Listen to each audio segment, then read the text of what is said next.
Does that mean I'm the narrator now? I'm back? No, technically I'm the narrator. It's the MC. Okay. I'm back? Hello? Ren. Whoop. Grab him. Did he said. What?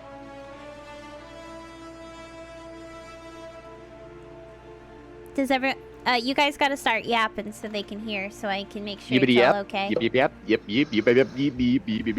Well, you can't sound like you're already echoing. I mean, sorry. Oh, no. Well, no, I don't know. Oh. Oh, Wolfram says it's all good. Oh, thank God. Yippee! I will try to...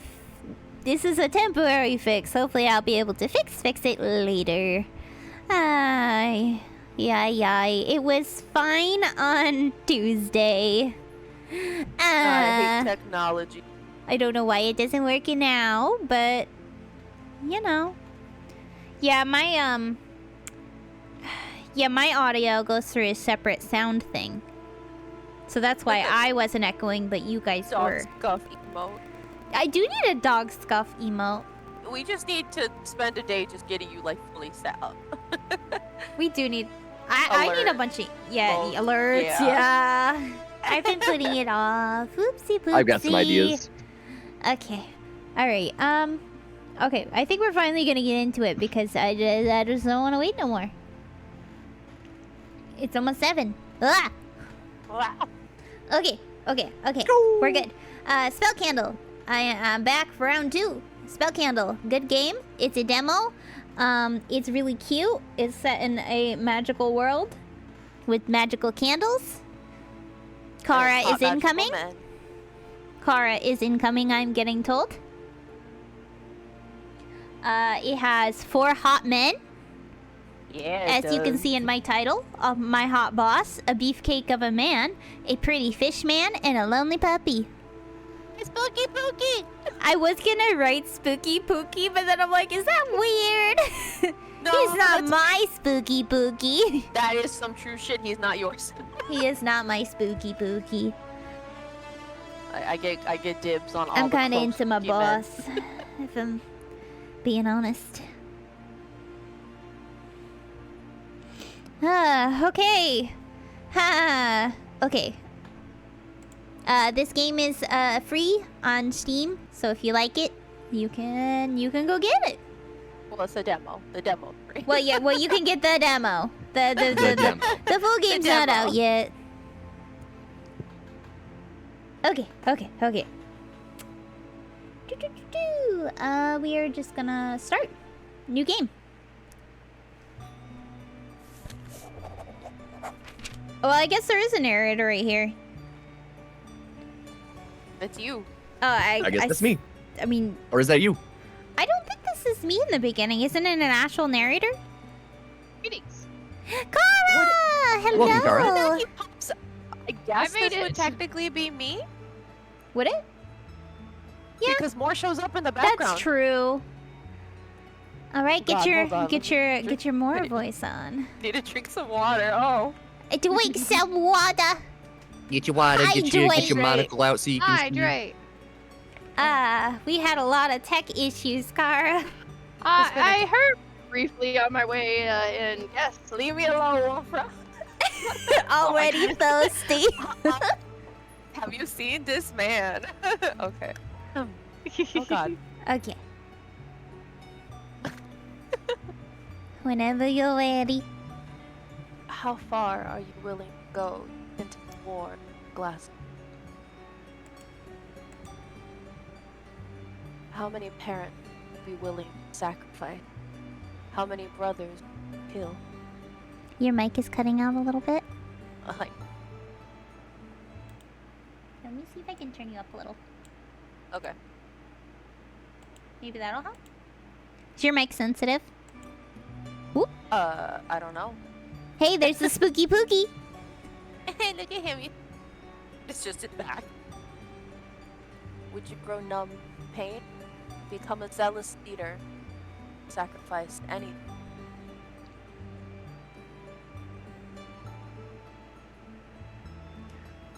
Do you want me to pin the link for the game in chat for you? You can if you want. I need a series of Azu reading ghost stories in this voice. Oh, thank Yes, please. you. Yes, please. Yes, yes. Okay. Boop. Turn a blind eye to orphans on the. Ignore those disabled begging.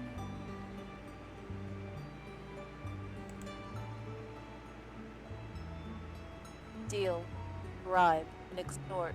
Chance at. How many decisions leave you lying awake at night, counting the sun?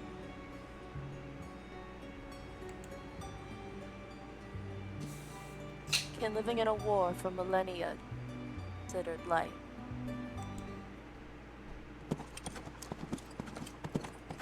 Oh, I guess this one's me. Miss you. That's me. I don't really have a voice for me. Ah. Oh, yeah, no. you Come have- up with one are on the you- spot. Oops, Are you oops, your oops. girly pop or? Yeah, I think I'm gonna go as Kindred. I Okay, what's your accidentally. Kindred? There's a whole roll. I accidentally skipped a dialogue.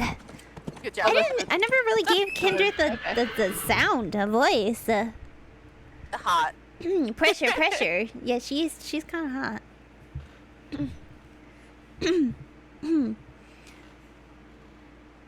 A loud whistle breaks the silence, rendering the carriage to a sudden stop. The tip of my quill shatters as it smashes into the paper before I can put it down. Put down my next thought on the page. Anyone want to be a random voice? Identity control. The shout comes from outside, and I put my notepad down, scoffing at the ruined nib. This was the third one today, and I'm tempted to throw my hands up in frustration and scream. I was selected to be the Arison? Oh my gosh, I can't say it. Arisian? Arisian. I think that A would be it, yeah. region. My gosh, I sound like a fake fan. Ooh, tomato. Stop! Ahem. I was selected to be the region delegations reporter for this year's Dread Festival. It should be considered an honor to be able to report on your country's political victories, no matter how small. That Kindred sure is giggly. Shut up! I have trouble reading sometimes. I'm not a voice actor. You're a corgi. I'm a corgi. I was built to yap, not to speak correctly. I was built different. I was Built built to bork. different. And Built her to legs are bork. stubby. But you can't expect a caged bird to sing happily. I reached into my leather satchel to find my identification documents before stepping out on the petite carriage. I feel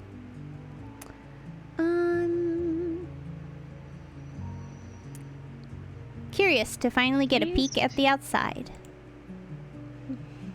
Just a few feet ahead, an elven woman is going through the papers of an older gentleman from contingent.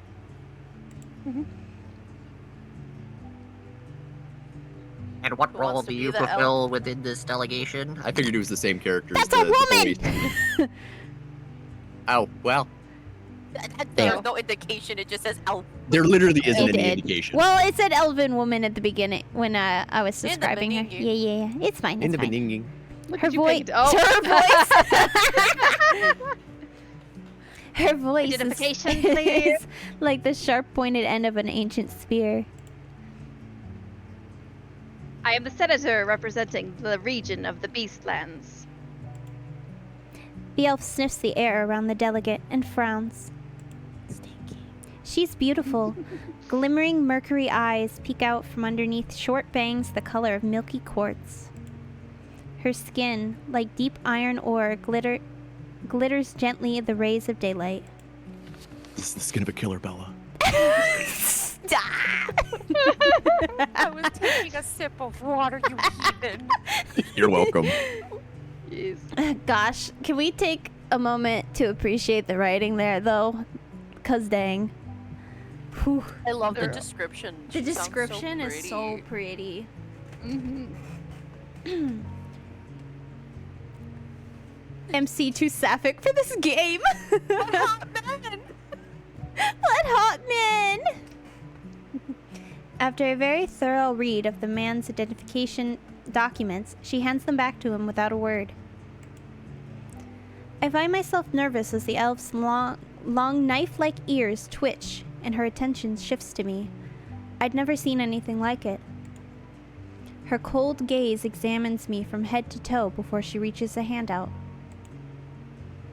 Identification documents. I hand them over, and she scans through them quickly. Ooh. I am going with the name Kindred. Enter name here. Why did I think there was an E in it? I don't know how to spell. There is not. Kindred. I am a she, her. And what role do you fulfill within this delegation? You know, I don't remember what choice I picked the whole first time. I'm here to kick ass and chew bubble gum, and I'm all out of gum. Oh my god. Let's see, That is I was the rule. selected by the Empire to take into account the dread vessel for the article. I'm here to report on the mutually beneficial relationship between our nations. I will be writing a positive piece about, I'm not even going to attempt to say that name, leadership. I plan to record our general's involvement in foreign affairs on our newspapers. I'm gonna go with the second one. I'm here to report on the mutually beneficial relationship between our nations. Yeah. Yeah. What? I always go with the Oh. Automod tried to. Allowed. I just That's a got permitted term now. Austin Alexis added chew permitted ass. term chew ass. Yeah. Oh no. Okay, I'm going Yes. to the second one. Jeez. Oh, I just said that. So we will just... Her eyebrows raise slightly at my response. After a moment, she nods, accepting my explanation. And your general. Where could I find Boy who him? wants to be Lattimore. Oh, please. Someone that has a sexy voice has to be Latimer. This is Oh, the man no. I'm, Well, which one of us has the sexiest voice? I feel like that's for you to choose then. Oh, no, I can't choose. Choose from your friends. My first choice Choose was wisely. unavailable. Who would be your lover? Oh, man. It needs to be like a deep, saucy voice. Oh, I think any of God. us could do that. I think any of us could do that. Like, kind of an asshole kind of voice. But, like, you Oh. know, hot. A hot asshole. A hot asshole. asshole. Wait, I think we're about to see him. Okay, so I'll let you see him before we pick the voice. How about that? Okay. Okay. The question Wolfie said, "I'm perplexes me. busy." Though the delegation has been traveling for several weeks, I hadn't encountered the infamous Shadow Master once. Had I? Upon seeing my bewildered expression, the elf offers a small explanation. He was not in his carriage. I could give it a shot if you want. Sure. I need. Perhaps screen because volume. he got bored of being confined in a turbulent box for days. Yes, that's the one. God. Be my man. A voice responds before I can open my mouth to formulate an apology. I step back from the carriage and see its source. There he is! Look Oh, at them thighs, though. Like, I know, I God. just want the to opening chew pose. on him. Hey, yo. I mean, lay my head on them respectfully. Nah, girl, own your truth. You want to chew on it. Can I be his blanket? You are just a dog at heart. Yes, you are. Oh boy. Upon the wooden roof of my small carriage relaxed one of the most beautiful gentlemen I had ever seen. With his eyes closed, his expression was so serene that I found myself wondering if I had misheard him speak. Shadowmaster, may day and night preserve you. The man on the roof of my carriage opened his eyes and leveled the woman with a cold gaze. His eyes were the color of the flags of our empire. The color of blood and dangerous, forbidden things. I could hear the elven woman swallow from beside me so vividly that I wondered if the world around us had fallen quiet on purpose. May I please see your documents, General?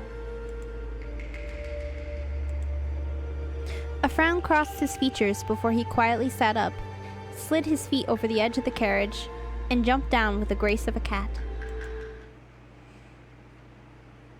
Here.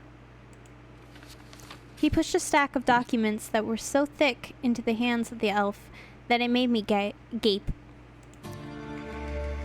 It might take you a few days.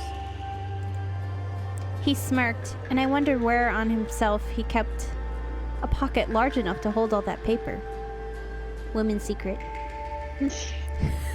Secret pocket.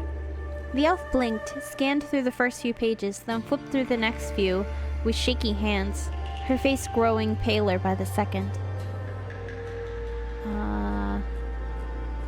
Yeah, no, I'm peeking.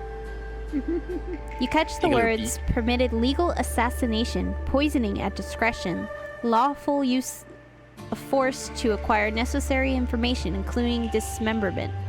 Hold it. The elf suddenly thrusts the papers back at the general and gives him a shaky nod and a thank you before wobbling off to the next carriage. Was that necessary? The man's notorious crimson gaze turns to me. She asked for my papers. He shrugged. It wasn't my fault that she wasn't ready for what was on them. Somehow this behavior does little to surprise me. And why would I do that? His eyebrows rose in challenge, and I found myself searching for a response to give him. Because you're the Shadow Master. You think the ever-powerful elven aspects don't know which general is being sent into their city as a peace tribute every year? No. I blink at his response. That's fair. An uncomfortable silence falls over us, and I notice the way his gaze wanders down below my waist, scrutinizing me. A frown crosses his lips. I follow his eyes and... Fuck. The inkwell I had left on the seat beside me must have spilled when the carriage came to a sudden halt. Oops. He's staring pointedly at the large black stain on the side of my pants. I hope you're not planning on wearing that to the welcome dinner. Of course not. I highly suggest not embarrassing yourself or the Empire by doing so. Everything about this man was irritating. I won't. The look he gave me was one of complete apathy. I grit my teeth. A loud, high-pitched whistle traveled from the gates ahead of us. Someone is giving us the all clear. The clicking of the metallic hinges echo in the air, and I take it as my sign to return to the peace of my small carriage. I hope you have a good day, General. There wasn't a single sincere word in that sentence. He raised a set of eyebrows as I stepped into my carriage.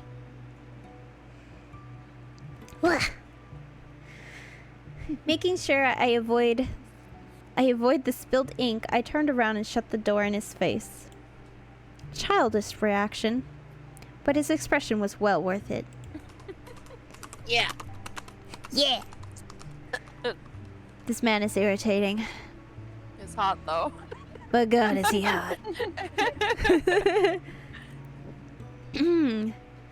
With blood pounding in my ears, I found a clean place to sit before the carriage resumed its movement shortly after, entering Omnis, the city of Candlewax.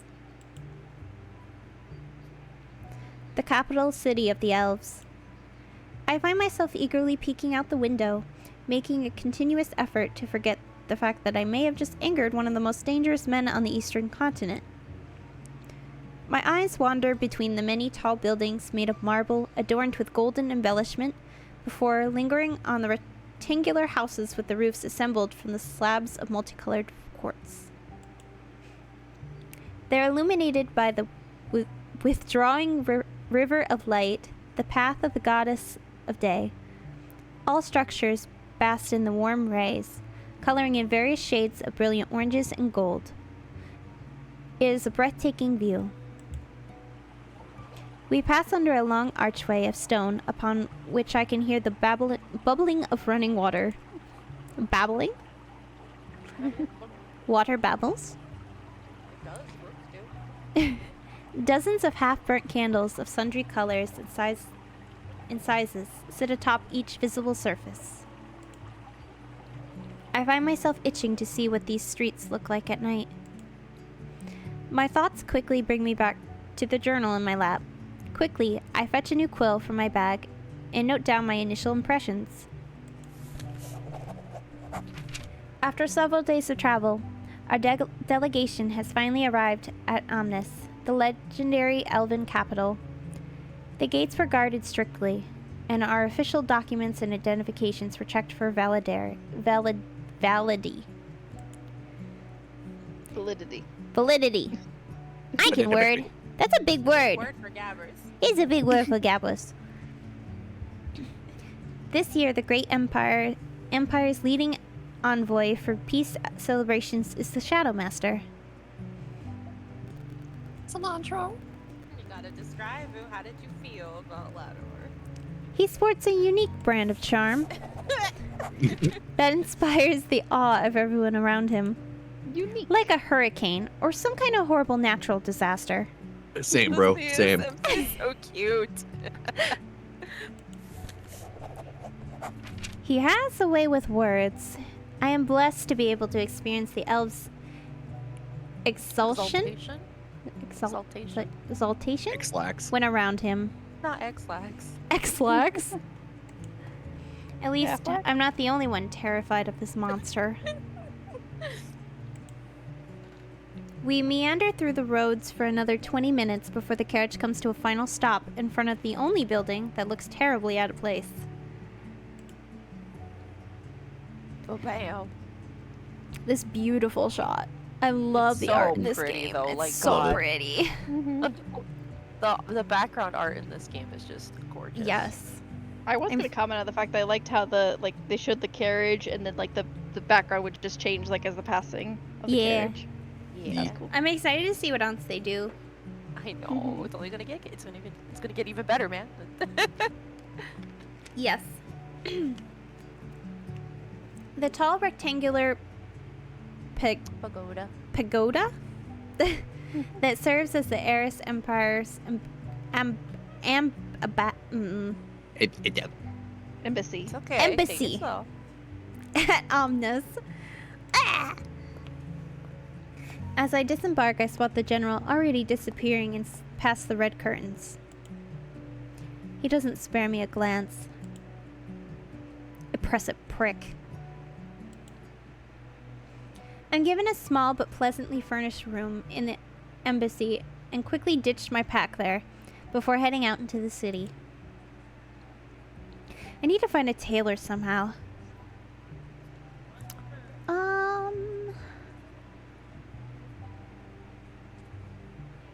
Yeah, nah, I'm smart. I'm gonna take a map from the city. Yeah. Makes sense. The map itself isn't as detailed as I'd like, but I can make out the names of the districts of Omnis, as well as a couple of points of interest. I decide to take a look around the Enclave of the Gods, the area of the Earth Elves first, since I read so much about how lavishly they lived.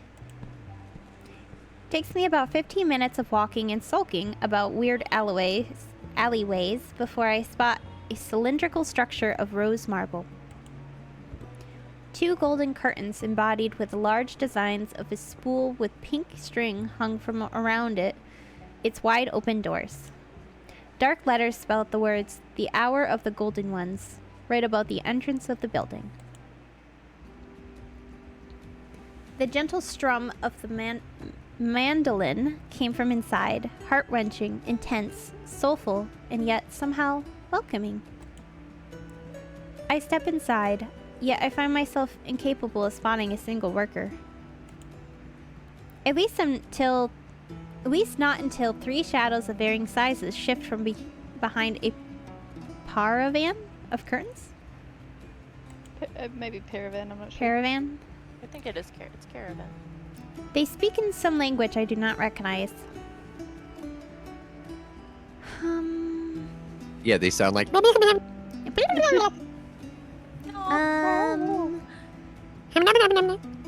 Pikmin?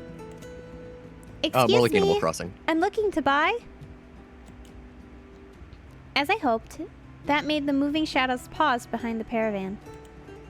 The smallest silhouette, short and stubby, moved to face my direction, its voice high-pitched and snippy.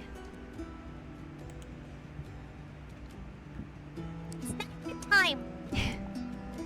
I frowned, but I wasn't about to give up that easily. I need an outfit for the party tonight at the Arison Embassy, please. I kept my tone polite, but I knew an undertone of desperation had slipped in.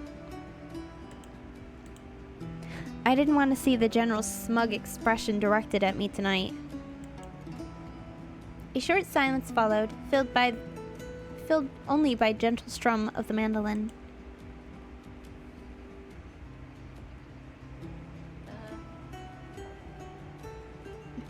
That's We still... are very busy and...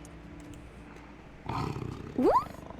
Oh. Hey, who wants to be Tara? I am messaging Red right now because I actually forgot to tell him the stream was off.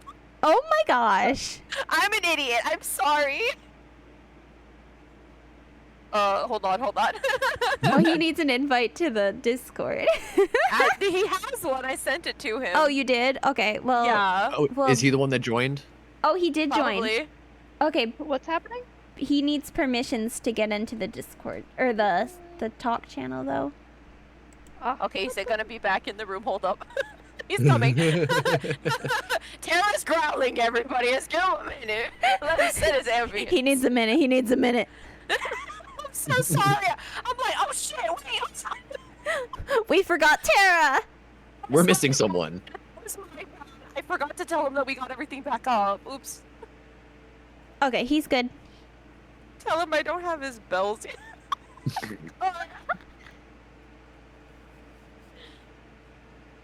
Well, yeah, Oops. Tom Nook. Oopsie. Tom So Nook. that growl though, huh? The girl, though. That was No, I have to stay away. Our- I'm a our- voice girly. Our Tara's name is, Ren? You said? Ren. Ren. Yes. Ren. Yes.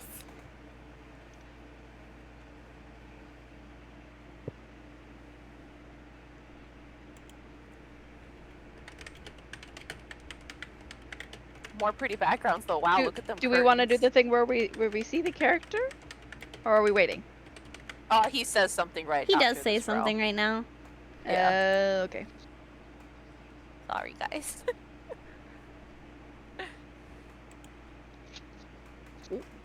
There's the grumble. I clicked back into the game. Whoopsie doopsie.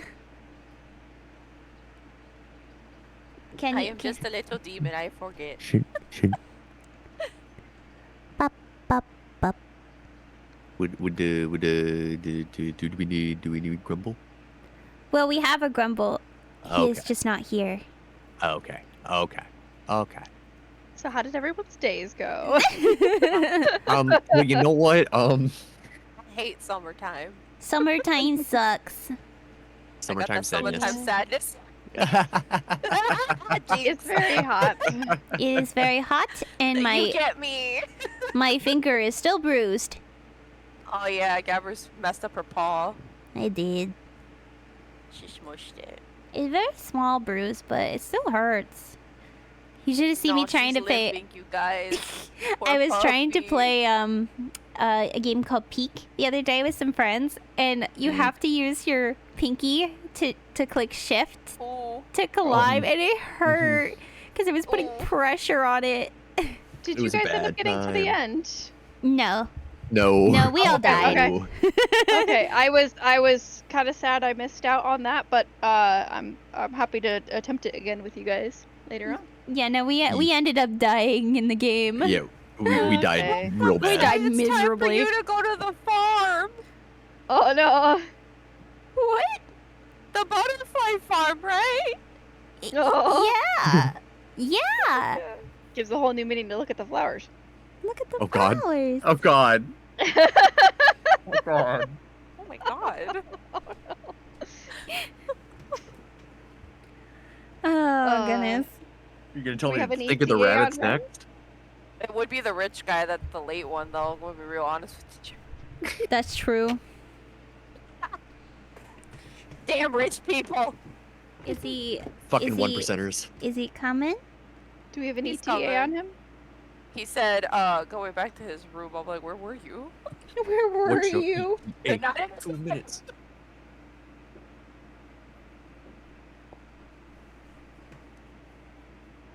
Remind him that we are live? I know, right? He knows. Okay. Just We in are case. live for all of our wonderful viewers here on twitch.tv/gabbers_corgi. Welcome. Yeah. Plus Where friends. we bring you peak content. Peak And scuffed stupid memery. content. In memory. Bringing you the finest of pupper content. A We bork bring you bork. the horizon. Bring me the horizon. I'll be right Can back. you feel my heart? Da, da, da, da, da. You know, it even No, sucks the game can you doesn't feel have my sound bork? right now. Can you feel my bork? Bork, bork, bork, bork, bork, bork, bork, bork. The music in this game is very like Me the like ominous. horizon. It is very ominous. yeah. They did All a right, really once good I job. get moved and I get my music stuff set up, I'm doing a Bork cover Yes. of it. You're just gonna take random like Gabbers sound clips and just stick Oh. them in there. Oh Yeah, my there you go. gosh, For real, yes, for give real. Oh me my a god, I'll be right She back. said it enough. yes, At some give point, me you a just need to give us a whole bunch of VTuber, borks, different tones, you know. yeah, give me a VTuber song. You know how like Jacksepticeye's got all the way? All the way. Yeah, that. Yeah, I need yeah, a like Gabbers that. one. Just sound Okay. clips from me. Just I bet. throw it together. Bet. I do actually need to get some. I need to actually figure out how to go through my videos and clip stuff because I would like to add some clips to my TikTok. Because right now It I is just not- have art stuff on there. It is not Yeet. very hard. You can actually do it right in Twitch. Mm-hmm. If you go into the creator dashboard,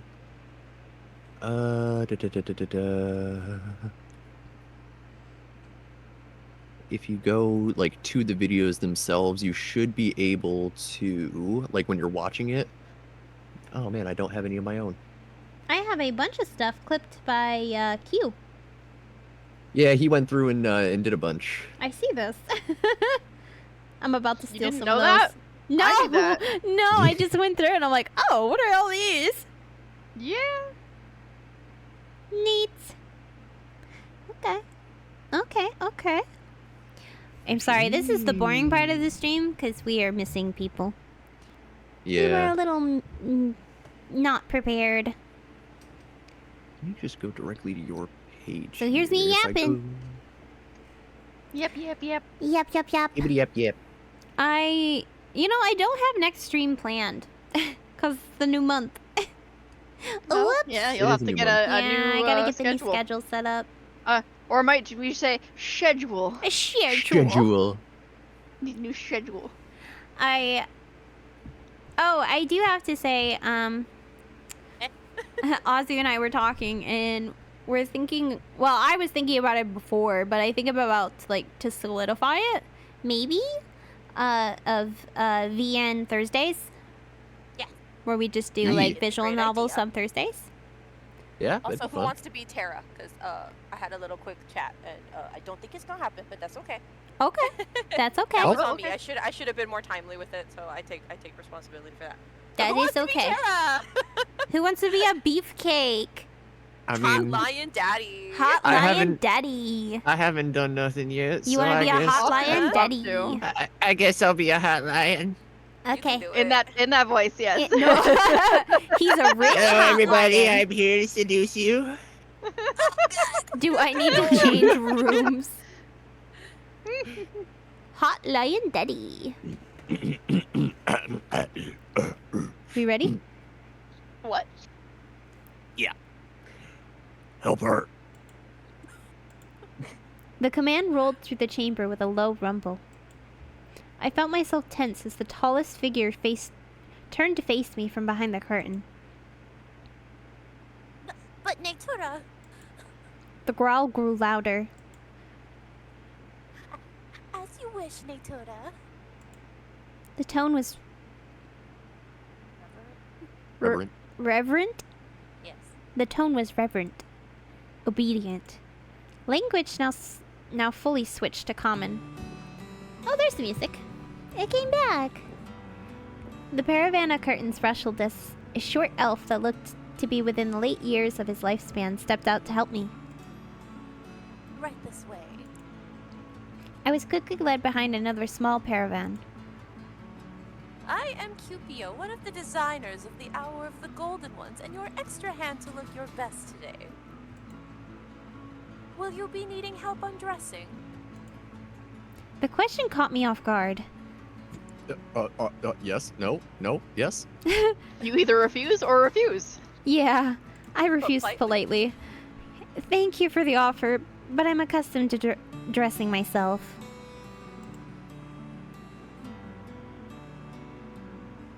Oh, that's me. Haha. Cupio. Cupio? I read it as Cupio, like Cupio? Cupid, with an O. Like Cupid? Yeah. Cupio nods, surprisingly accepting my choice. Very well then, I will see what we have that will fit your body while you disrobe. Drape yourself in the plush blanket on the Davenport if you're feeling bare.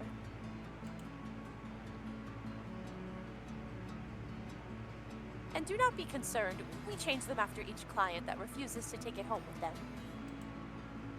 Before I could process his words, the elf had made his way outside of my changing area.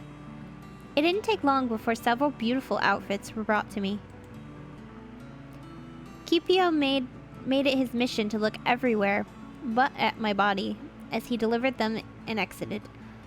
His regard for my wishes put me at ease as I tried on the outfits one by one. Do any of these suit your fancy? Alright.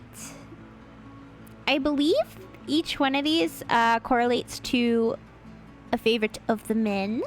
I also believe that theory, yes. Some of them are pretty obvious. All right, we I got think we got a racy blue and white draped dress with a beautiful belt made of pearls. Aqua. Stop! A conservative black cotton toga that sticks to my curves and muscles. Toga. Toga. Oh my God. Toga. That was so amazing. I believe that one is more. A leather two-piece, a blouse with a matching pants, accented with golden bracers and rings. I believe that one is Terra. And a ceremonial red and white robe of silk with a black embroidered sash. And that's my man. No name, just my man. That's my man. So I'm gonna go with that one because I would like to shoot his fancy. Tea.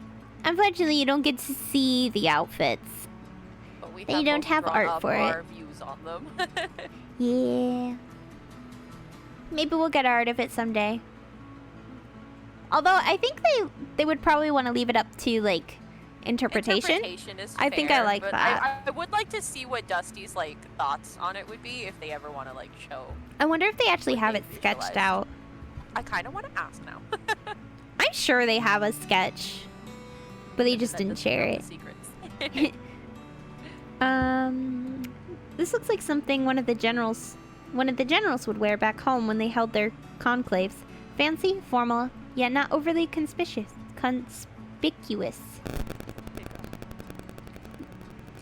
The pretty embroidered of the dark sash seemed broidery of the dark sash seemed to tell the myth of the sun mice, an ancient story of how the little man outsmarted the god of shadows.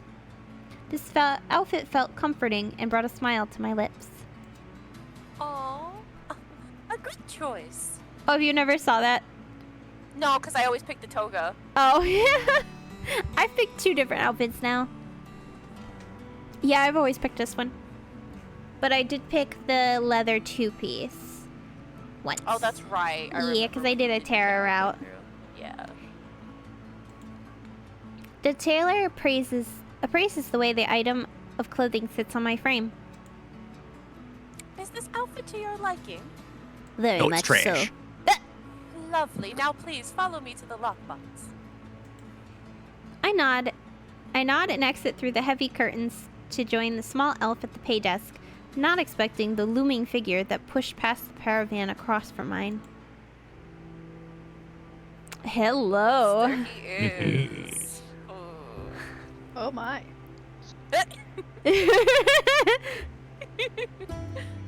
He is very charming.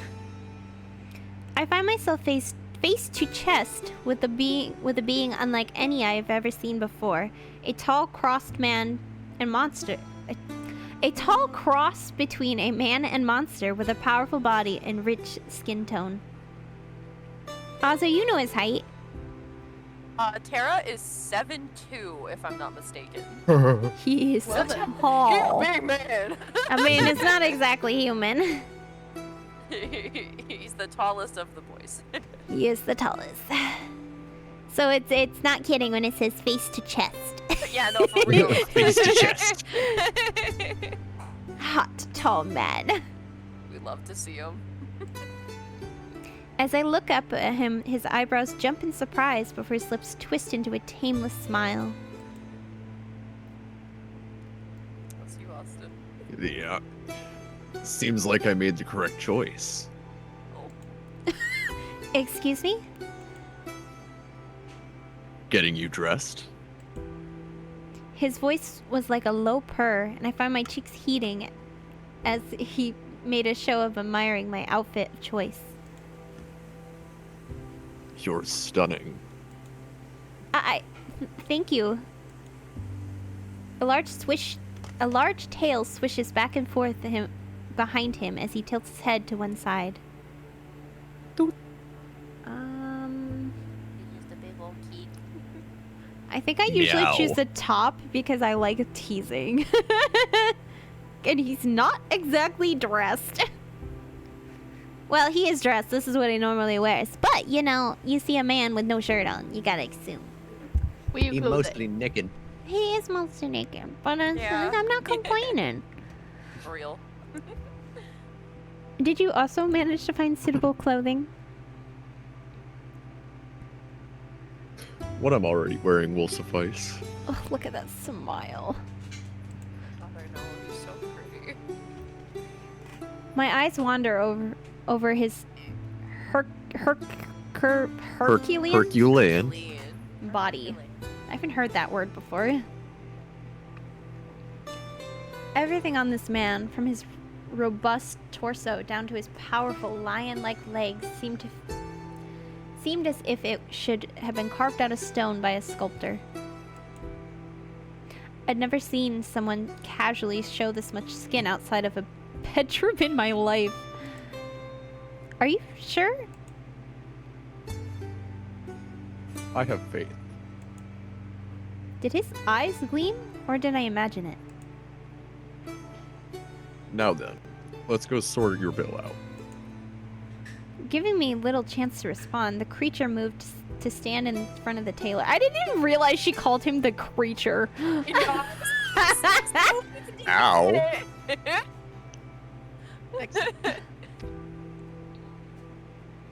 Thank you, but that's unnecessary. I hurriedly stepped even closer to Cupio, who looked between me and the tall man, now behind me, uncertainly. Do you always fight back this hard when somebody tries helping you out?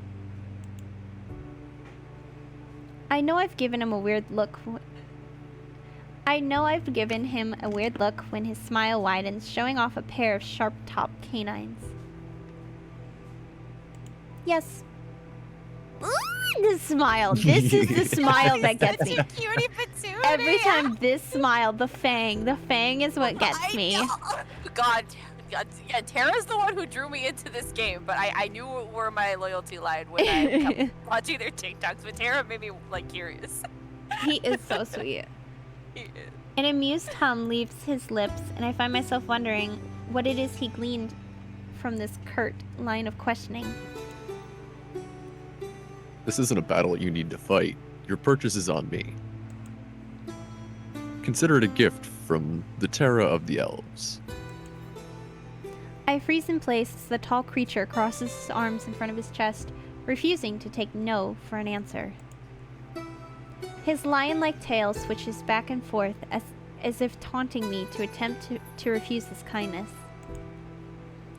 This man was the Terra, the demigod leader of the city of Fides, and the chosen of the earth element. And he just paid for a ridiculously overpriced item of clothing. For me. Alright. The intensity of his gaze lessened before he nodded toward the clothing on my body. Pretty things suit pretty people. Consider it a party favor.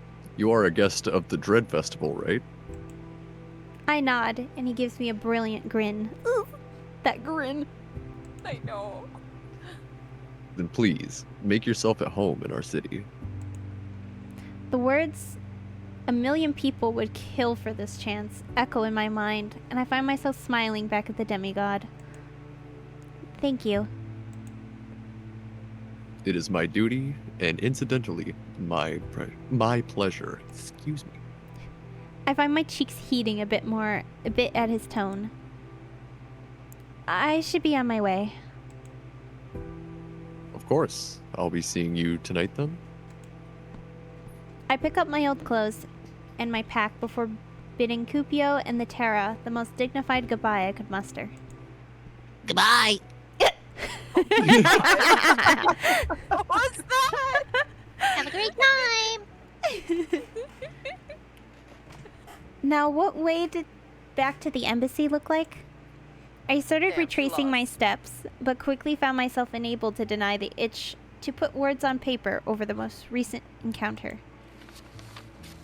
Compared to the capital of the Eris Empire, the elven city of Omnis is, I'm going to say, beautiful but chaotic. The architecture I see as I walk the streets is awe-inspiring, but the structure of the city itself feels incomprehensible. I wonder what the spatial architects were thinking. Architects were thinking when they planned this place. The urban design is amateurish when compared to the organized construction of our capital city. My thoughts then wandered to the Terror of the Elves, to his warm smile and his overly accommodating sentiments. Nobody ever covered a bill for me before, purely out of kindness, and I can't help but wonder what the price I'd pay for it in return would be. I frown and structure my thoughts on the demigod of Earth. My first impression of Terra of the Elves is that he has a terrible savior complex. Sounds about right. If the leader of the elven faith is as naive as he is large in size, then there's no surprise he is constantly busy. How much can one get done when he's constantly trying to help every random stranger he meets? If in this prosperity he single-handedly inflates a city's entire economy, then isn't he creating a problem that only his kindness can solve? I feel my chest grow heavy with guilt over the words I put down. Damn shit, talking such a nice man. We've been taught to always show the strengths of our empire, throwing mud at the reputations of others in order to do so, however, has never been my favorite thing to do. I exhale and look up from my page and quill, needing a distraction from my treacherous thoughts. It comes quickly as I do not recognize the streets I am walking on. Multitasking is not always as easy as it seems. The marble and quartz are lost, instead replaced by simple one-floor stone buildings, decorated with all kinds of dried plants, bones, and black velvet curtains. The streets seem deserted. The air feels oppressed. Oppressive. Not oppressed. The air is not oppressed! Press the air. Jeez. No. Oh, Tecmo says, are we enjoying the game so far? Yes. Yes. See? How about I'm you a lion people? man. Yeah, how about you people that have never actually played or heard this game? Are you enjoying it? It's different. It Can we is get different. a thumbs up in chat? Yeah. It is a good game. Yes. I like this game. I just wish I I could like read this it game. better. It's okay. You're doing great. I'm butchering their beautiful writing. It's okay. I Sure. just don't have a lot of practice reading out loud. That's fair. The more you do it, the better you get. They're also using very big words for gabbers. Very big words for this porky. The air is oppressed. Okay. Unlike the other parts of town, soft lavender and green candles lay lit around the streets, as though there is a heavy darkness here that dims all the other colors and needs to be warded off.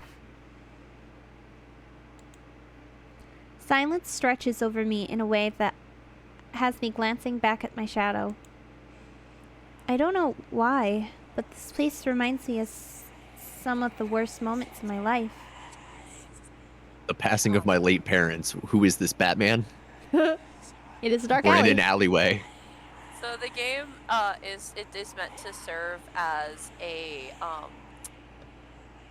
kind of a story that helps walk you through a grieving process. So in alongside romancing the characters and stuff that are presented with you, each of them are also meant to help guide you along that grieving process. So anybody who has gone through a traumatic situation, the devs kind of want this game to be a way for people to help people cope with those kinds of feelings. They even say on their Steam page that they actually worked with psychologists to help with the story and everything, in order to really personalize the whole thing with everyone. So As someone didn't in the know that. psychology Take field, on a visual I novel. it's as someone in the psychology world, I always think it's neat when they do stuff like that. Yeah. I also want to sincerely apologize for my previous statement. I was uninformed, and I'm sorry. I'm sorry.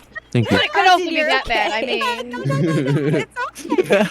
I could just also think be it's a fascinating piece to add to the concept of the game. It's not just a typical visual romance novel, I mean, there's nothing wrong with those. I love those kinds of games. But that was something else that pulled me into wanting to play it, because I'm like, oh wow, I've never seen a game that emphasizes those kinds of feelings and stuff into the game as well. To take something that would be seen as just, oh, it's just a silly little romance hee-ha game, and I'm like, no. The fact that it has such sensitive subject matter in it too, I think it would be it would be a helpful tool for people, Yes. to get to connect with their characters and process certain feelings that you might not otherwise know how to deal with. neat.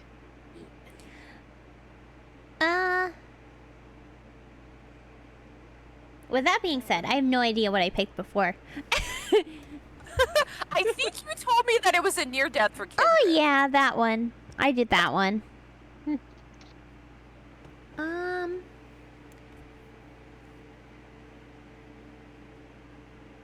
I want to pick something else though. I don't know which one to pick.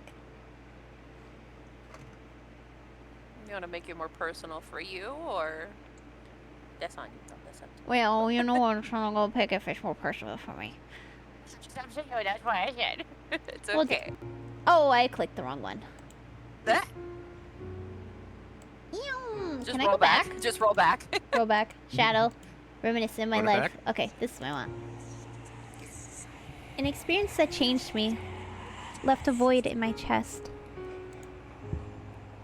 It is difficult to express what the loss of self feels like after you've broken down so thoroughly by someone you considered a partner. A wave of sadness hits me with such strength that I have to rub the tears from my eyes as I walk. I hate it. I hate the reality of immortal. That life has a beginning and an end. How cruel is that? How cruel were the gods that made us like this?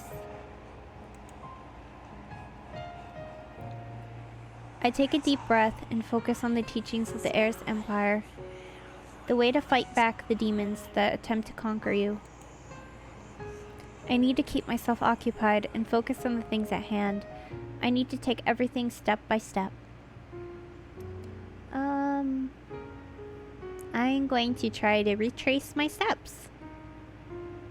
Drink my water because it's almost my turn again. Wow. I turn back around, attempting to recall the turns I made and the features of buildings I may have noticed.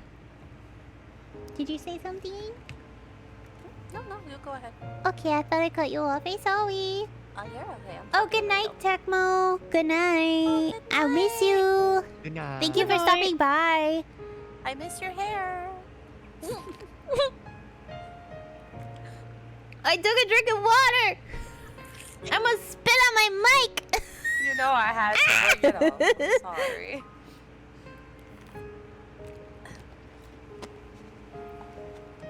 Ugh. Okay. Nothing sticks out.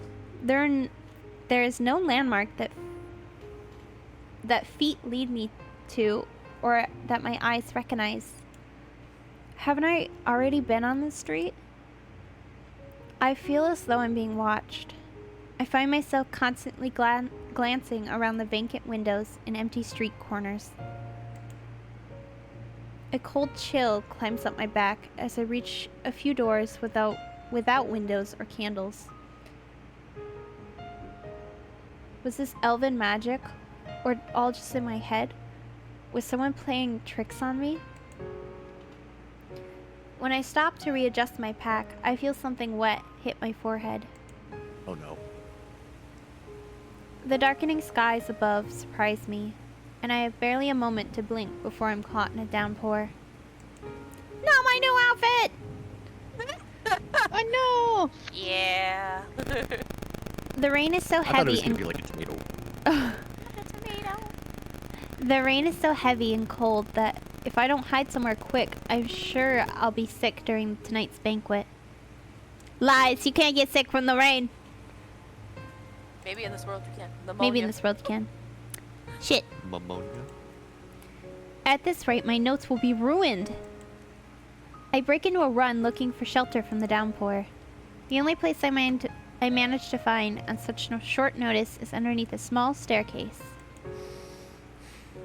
I'm forced to squeeze in underneath, pulling my feet into my chest. I don't care for the weather. The weather has never particularly affected my mood, but this time it felt oppressive. The rain is oppressed! The rain is what was doing the oppressing oppressing. the air. Dang. Yeah. With a downpour like this, it seemed as if the sky itself was crying. For the first time in my life, I found the sky's unruliness almost unfair.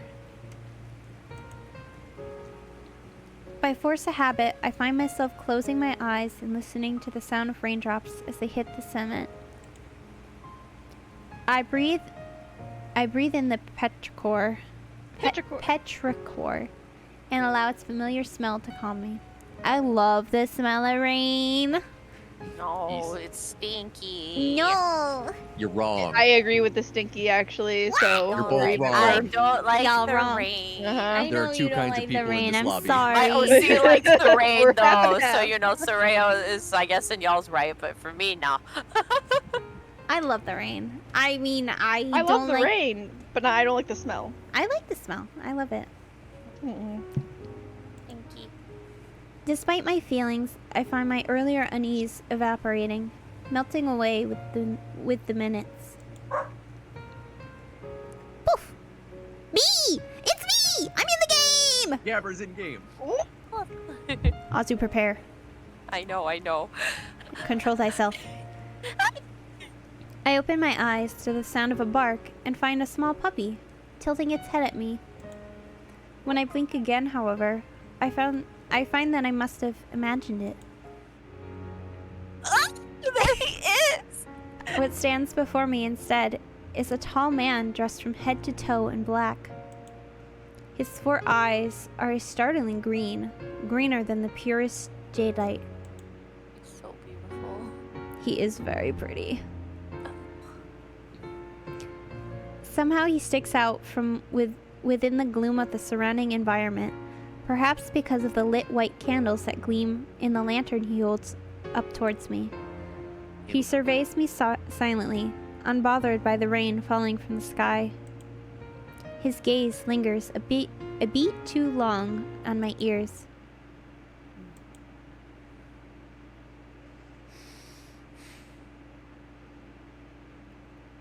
Oh. I think this is still narration. It's weird that it came up with the bubble. Oh, yeah, I never noticed the bubble. Yeah, I never noticed it before either. A sound like an exasperated scoff escapes him before he moves his cape to one side. It takes me a moment to realize that he is offering to share. Come on. I'm not sure how I managed to hear a voice so gentle above the downpour. Let's get you out of this rain. I should refuse. Something about strangers and danger. However, this man and his calm, gentle presence reassured me of my safety in a way no one else has ever have. Perhaps it was magic? Did it truly matter that I was bespelled if I managed to get to the banquet in time? With a nod, I moved quickly from neath the cold staircase to under an unfamiliar man's cape. I am pleased to find that it is much warmer and larger than it looks. I assume you are an ambassador of the Ares Empire. Once again, I am surprised I can hear him. Something of the sort. His gaze lingers on me for a moment too long. Though he says nothing, he reached his lantern forward, and I gathered that we should move. The streets are accumulating water in such a pace that the sewage system doesn't seem capable of handling it. At first, I do my best to avoid the gathering puddles and streams of water carrying away dust and grime. Though the task is difficult, and my feet should be soaked through the shoes and socks, I am surprised to find that I don't walk into the puddles. I walk over them. As though an invisible barrier has been created between myself and the cold water accumulating on the streets. When I glance back at the man leading me, I notice the way the rain bounces away from him. I will ask him how he's keeping us both dry. The cloak's enchanted. Oh. I'd never experienced the effect of a magic item before, and I can't help but be a little awestruck at the revelation I was almost wearing one. They were pretty rare back at the Ares Empire. He tilts his head toward the sky as if attempting to gauge if it will cease raining soon. Then sighs. I apologize.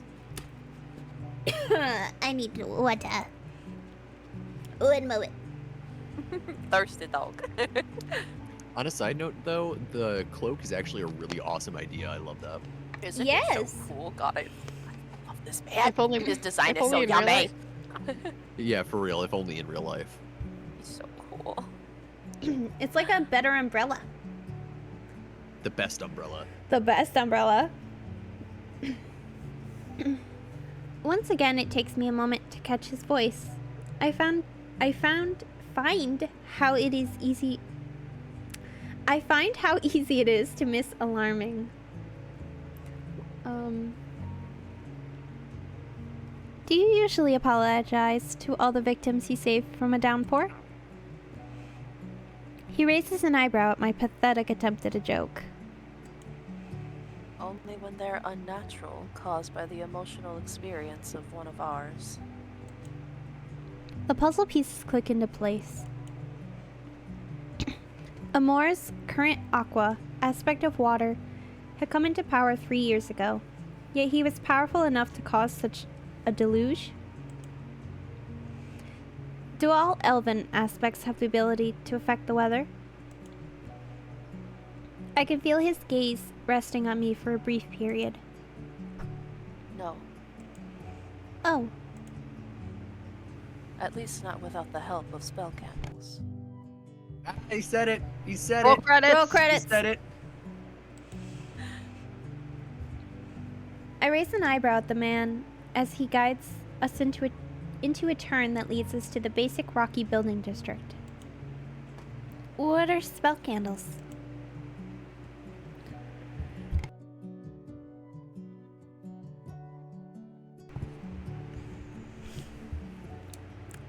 My voice. You I don't okay? do reading. Ugh. She's doing so much talking. I know. I am. I'm not used to yapping. Ah. Really? You're not used to yapping. Okay. Okay.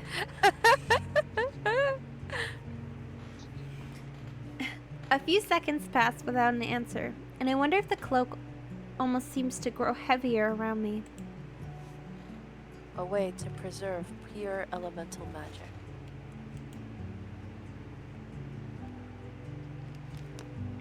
And the magic is released when the candle is burned? Correct. Is that why candles are strewn about this entire city? I spot the smallest of twitches at the corner of his mouth. Aren't you quite the astute student? I find myself smiling back at him. Our kind light them whenever they require magic they do not naturally possess. The red candles to light the fires at home and warm a room. The blue candles to summon and control water.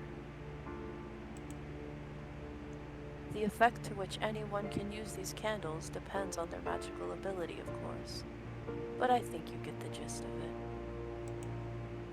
it. The curve of his lips softened his features, and for a split second, I find myself staring longer than is appropriate. Girly, me too. I need a damn moment because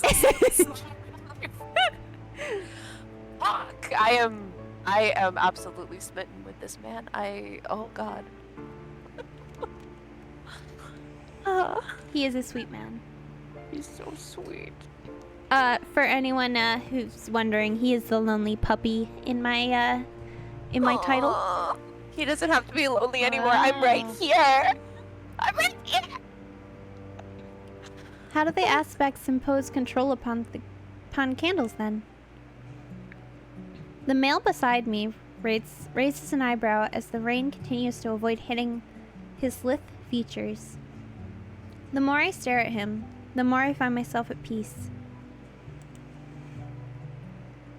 His calm voice reaches me once more, and I find myself probably just as surprised at his response as he is at my question. Spell candles are a commodity we aim to make available for every household. If we applied any serious control to them, then that would be like rationing the air your people breathe. The air is oppressed. And I'm not sure I understand the comparison. Oh, wait, I think that's still more. No, I think that's you, Is that me? because it doesn't have his little questions. Oh, yeah. Here we are. The male stopped suddenly and turned toward me, his tall frame towering over me as he lifted his lantern toward the entrance of the Parisian. Arisen Embassy. and bash. Oh my gosh. I'll get it by the end of this. A region embassy. A region embassy. I need like a little. How'd you say? Pronunciation guide. Yeah. Please. Loud percussion, the whistle of a flute, and a mandolin rang through the air, showing off the festivities had begun, and I was late. Ooh. I'm embarrassed to admit that I was so focused on the intriguing man before me that I noticed we'd arrived. Thank you. No thank you is necessary, be assured. He motioned for me to go ahead with his free hand, so I just nodded, turned on my heel, and walked into the embassy in a hurry.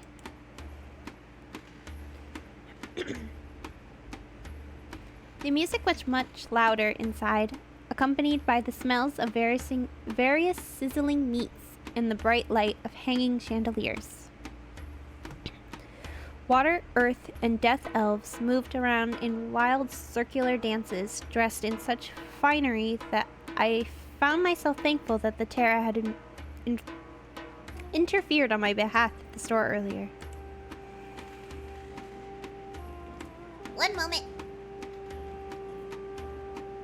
Drink water.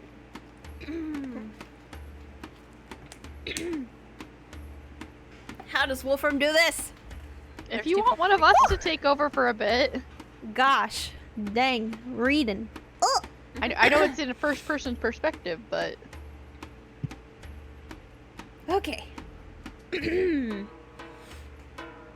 Though I spot him in the room, I find that he's engaged in conversation with some of the senators from our empire, full goblet in hand. A few paces away from him, my eyes meet the infamous crimson hues of the general, who seemed to have stopped whatever he was doing to size up my outfit. Yeah, size it up, baby! Irritation bubbles in my throat, and I find myself quickly pivoting toward the drinks table. Pivot. A large wine fountain, adorned with lit silver candles, quickly catches my eye, and a polite elf pours me a goblet upon noticing my approach. I take the cup with a smile, but I am momentarily distracted from drinking. I hear a series of loud gasps echoed from somewhere before a slick, tangible voice cuts through the music, like a hot knife through butter. This is your This is bisexual Aqua. diva, Austin.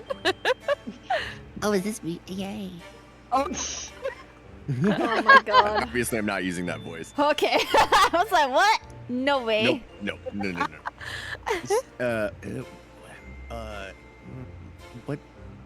What kind of voice should I go for? I don't know. He's a sassy diva. He's an He is icon. He sassy. is the moment. He's a beautiful, beautiful fish man. Stinky! Stinky. He Uno almost momento, moved por me. favor. He gives me But- Playboy vibe. He does. But God, is he beautiful? Huh. He's beautiful, I will say. Ugh.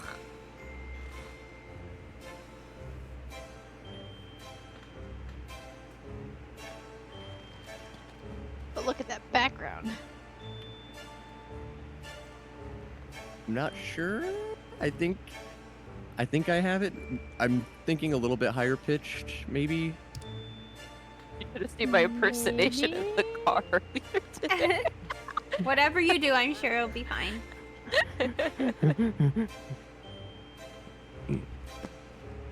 So I was just gonna go like up here. I think this, like something like this, would probably work pretty well. Okay. Okay. Okay. I told the pirate lord that if he's not willing to go to war for my love, he doesn't deserve me. Oh. Shit. And then I sank his ship to the bottom of the bay. A series of excited whispers and murmurs follow a ridiculous explanation, carrying the electric atmosphere that supports all form of gossip mongering. Momentarily distracted, I can't help but search for whoever's the source of the ambience.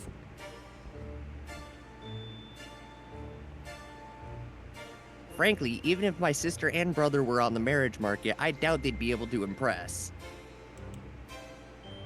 Then again, feel free to bring it up with my stepmother, dearest. I'm sure she'll be thrilled to finally get a morsel of attention. My feet. I said my me. Your meat! Your Well, meat! thing, you know. My meat suit. Ew. Isn't that what they call people that stream with their face cam? Meat suits? Flesh streamers. Yeah, your flesh. Yeah, your flesh. Oh my god. I don't like You've that, never and I heard that? would Don't webcam. remove my ears. They do call them that. Just gonna take my ears off and never use them again. Yeah, exactly. Okay, continue. It's you, silly. This is you. This is you. I know.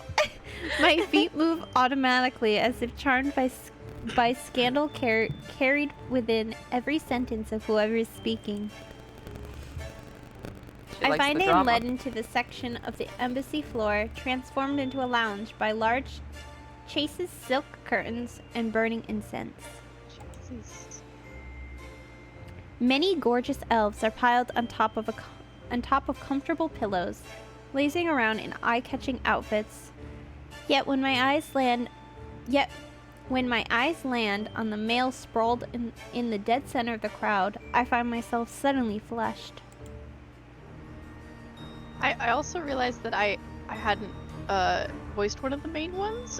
You so had it. I was thinking the same thing. Oh my gosh! I was gonna just say Do you want to something. be Aqua? OC, do you? I could if that's okay. That is Yeah, completely fine by me. hear your Aqua Okay. voice. All characters I still didn't have even- I- voices to do, by the way. I did not think mine was that good, so please take it. I Okay. mean, look at this beautiful jerk. Jerk. Beautiful jerk. He's a flaming bisexual. He's not flaming. He's water. Remember, he Oh, wet. sorry. He's a moist bisexual. Everything about this man Again. makes me want to do double and triple takes. The long hair glistening in the candlelight as if wet, the bright pink makeup, the outfit I'm sure would look unseemingly on anyone else in such an informal environment. Whoever he is, he commands the space behind these curtains as though he owns it.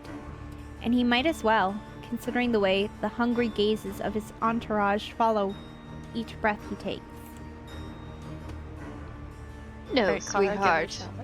No matter how much money your father offers her family as a dowry, trust me, she won't marry you. Ooh. Ooh.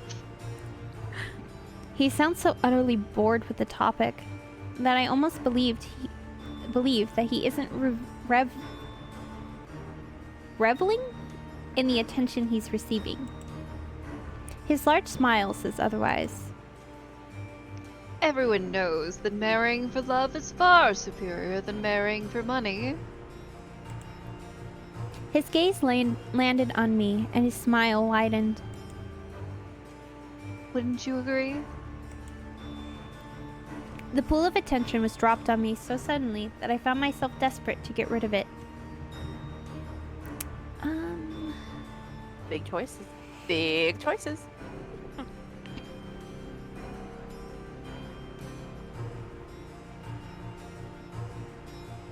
I don't believe in marriages.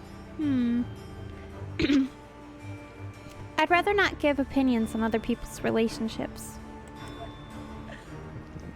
Now I see why nobody batted an eyelash when they noticed you arriving late. You're boring. Okay, you're Stinky Fish Man. Get ready. I blinked suddenly, annoyed at his quick dismissal of my character. It's almost unfortunate. His heterochromatic eyes slid from my form. He does have two different color eyes. He does, yeah. Oh. I don't think I've ever noticed. Okay, see, that's why they were laughing at me in the Discord chat, because I, like, listed my favorite features in bed. They're like, why don't you like Aqua? I'm like, no! He got that homophobia in his eye. No! I hate that meme. The retort I planned never leaves my mouth. You're just my type. Excuse me? His bold proclamation wipes the remark clean from my memory, and I can only stare at him, completely dumbfounded. My cheeks flush as he spreads 2 fingers in front of his lips. Feel free to stop by my room later. Okay, tell me how this man is gonna say I'm boring and then says, you wanna come to my room? But I like you. You wanna stop by my room? I mean, I guess you don't have to talk to you know. Yeah, I guess not. He's like, just keep your mouth closed. I liked you better You when your gotta mouth say was nothing. closed. I highly doubt that would be appropriate. Aqua of the elves. Ah, there's my man. My embarrassment is quickly swept under the rug. The attention of the room is instead drawn to the general, who moved in front of me. His demeanor remains as cold as always. Wolfram says man wants to go under the sea. The sea. Jesus.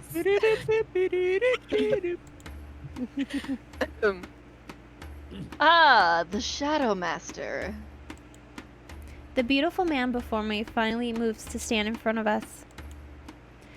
I had an inkling that the male before me had to be influential, but had I just been propositioned by the aspect of water? My brain blanched, Yep, Yes. that's the word. as I pondered how to put that down in my journal. I've heard a lot about you. The Aqua did a quick circle around the general, eyeing him with unabashed curiosity. The man without a heart, was it? Care to dispel that rumor? Ignoring the bold flirtation of the demigod before him, the general's crimson eyes glanced in my direction briefly. I ask you to refrain from distracting our Balefire-mandated political journalist from doing her job. I find myself stiffening upon hearing the mention of the Ares Empire Grand Capital. Aqua's attention slid over to me again, lingering on the authorized notebook I was given to put my notes down in. I make no promises. You... It's a festival, General. Relax. He waved an amphibious hand dismissively. In fact, He raised his voice in a way that carried his words around the room. I propose a toast. Another goblet of wine is pushed in my hand by a servant so quickly that I suspect that Aqua of Elves has a habit of making toast.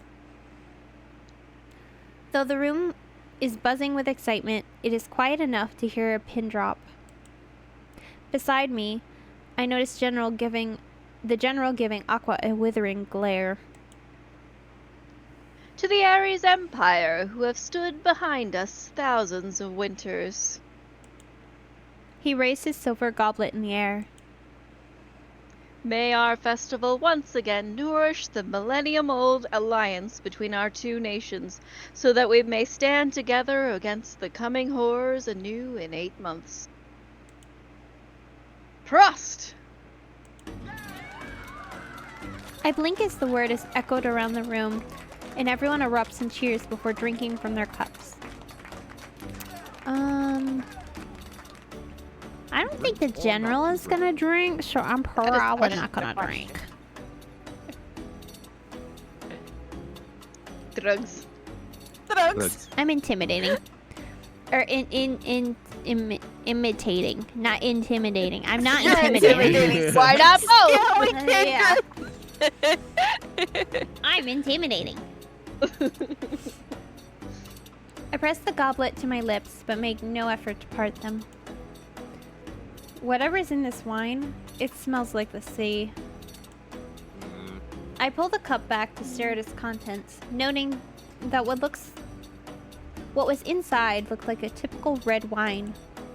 A sort of disaster took place to make such a lovely drink smell like seaweed. Ew. Seaweed.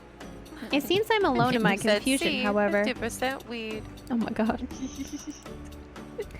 The festivities around me have resumed in full force, with the swell of a flute leading most of the elves that were gathered around Aqua into an unfamiliar folk dance. They bounce around the room in couples, laughing and dragging the occasional senator into their steps. It's wild and lively, Antithetical? and the Antithetical? I don't know. That's a hard word. to the structured festivals we hold back in Bellfire. This is Tara. Austin. Yeah. Oh, who is this? Tara. Oh, Tara.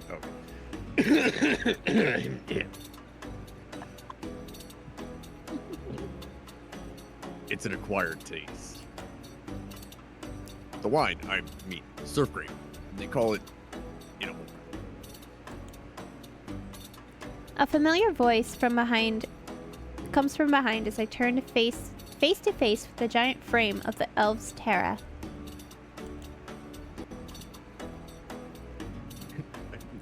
No. Do I have to say the word? Oh no. You don't want to be cringy? Only if I can replace it with a W. Can I replace the R with a W? Oasis. Long time no see, princess.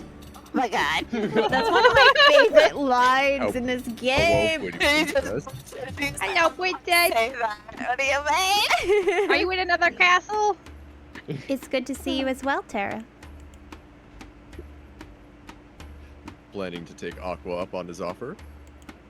It takes me a second to clue to what he's asking. It seems that word travels faster than wine at the Elven capital. I will be doing my job. Thought so. A part of me wanted to ask him what he meant, considering that smile, but I find my attention occupied by Aqua. He led a complex folk dance with easy confidence, his long hair swaying behind him, a mesmerizing head of revelry. Our stoic general followed through the motions beside him, as though he had done this many times before. I love this line. Austin? Oh, I'm sorry. He looks like he'd have more fun cleaning bird shit. I stifle a laugh behind a hand and glance up at the shrugging demigod. Am I wrong, though? I'm going to defend the Are you general. gonna look at me and tell me that I'm wrong? Yeah, I am. I'm gonna look up Sure. at this 7'2" man and say, "You're wrong." Don't Came down in a bubble, dog. I love laughing at Latimer. I'm not gonna lie. I love bullying Latimer. My favorite nickname that I've given him, and I love that this is the thing because Ozzy will tell me all these like cutesy nicknames that she gives them more. Like, what are some of the cutie ones? I get Spooky Pookie has been like my biggest thing. Puppy, Puppers. I go with Darling a lot for him. Oh, you can use Penumbra now. I can use. Stop! Oh my god. I've also had Soraya call him Nightshade at one point. Yeah, my nickname. I love this man. Yeah, she's very cutesy and wholesome, and she wants to draw all the fan art of her and her character and more, like super cutesy and soft. On my tablet. Yet, Lattimore, I just like bullying this man. Like, all of the art is like bully art. Oh, my girlfriend's my biggest enemy. And so the nickname I've been giving him is my sourpuss. My sourpuss. I'm like, oh, my sourpuss. Yeah, that's my man. My sourpuss. Big grumpy.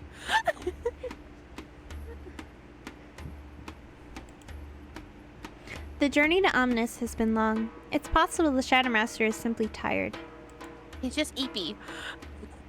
The Terror raises an eyebrow at me, and I could tell he sees right through my nonsense of a political excuse. His gaze shifts behind me, and I follow it to a lone figure leaning against a wall beside the embassy's wall entrance.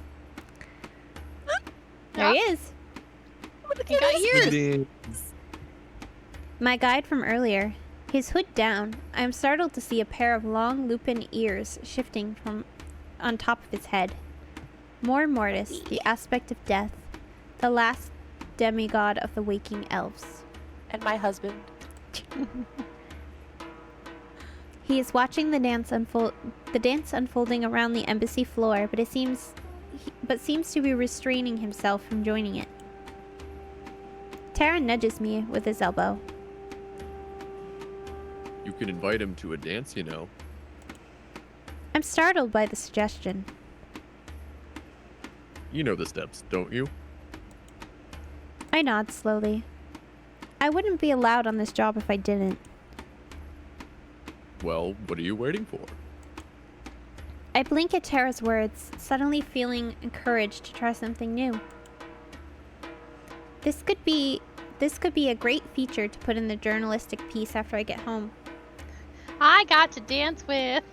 And then this is where I get to choose. For the record, I have only done the paths where Terra and the general. I have not done any other parts, but the general's my man, so I'm gonna go for him.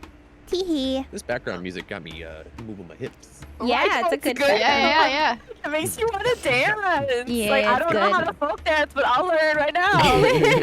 Let's go. Alright, I'm gonna pick the general. The Terra tilts his head at me, his eyes glimmering gold as he noticed the subject of my gaze. Bold. I'm almost jealous that he's the reason for this fearlessness in you. I don't know what you're talking about. Come on. I love Wingman Terra. He's so good. He's What's such up? a pro. Wingman Terra. Although his What a dance homie. scene is very sweet. I love the interaction with more though. Before I can protest, my cup has been handed off to someone else, and I'm dragged to the hub of all attention by the Androsphinx. Andrew Sphinx. Yes.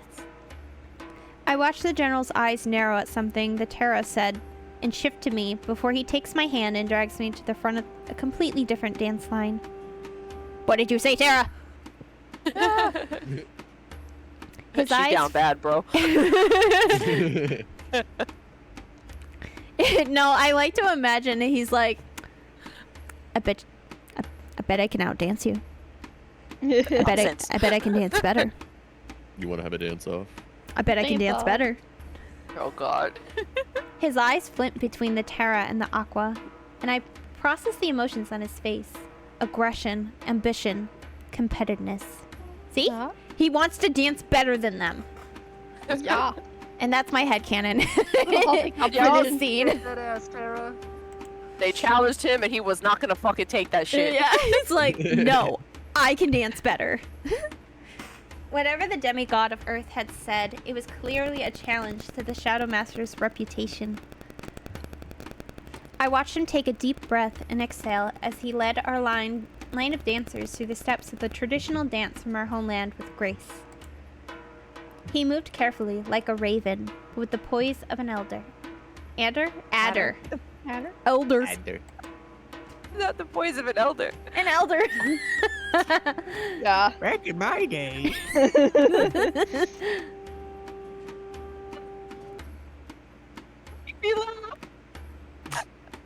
Where's my man? Damn it, I need to compose myself again. One moment. She's too busy peeking. I'm sorry. I broke Azu. was giggling too hard. I was trying to compose myself from Gabber saying elder instead of adder, and then you added onto it, and I'm just like, I can't stop, please. I'm trying to get all grumpy pants. Wumpy.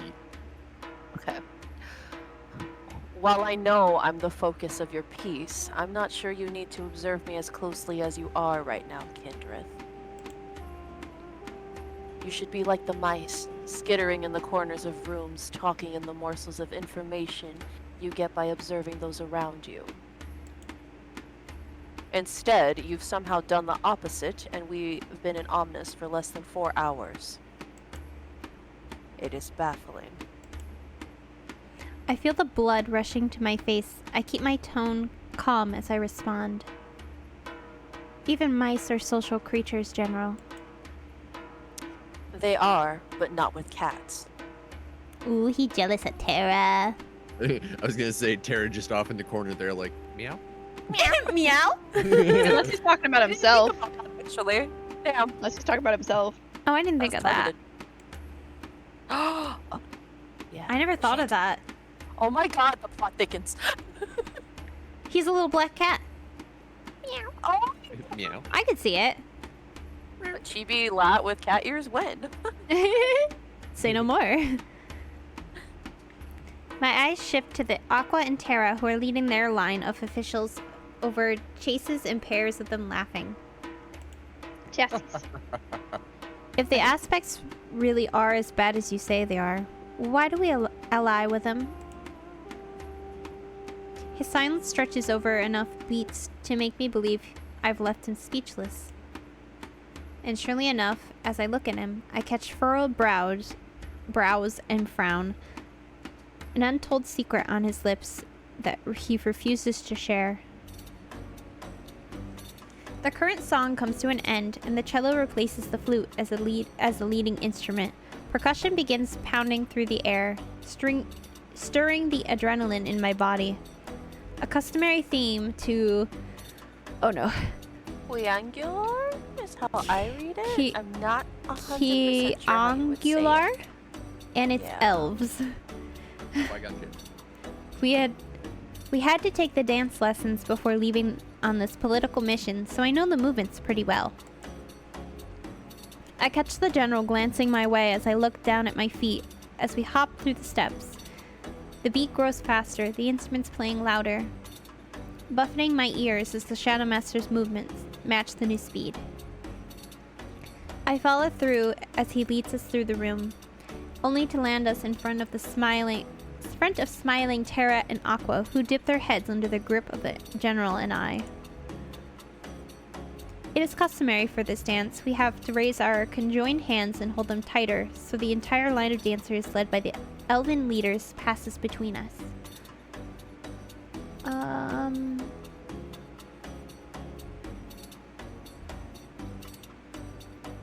That smile's bad.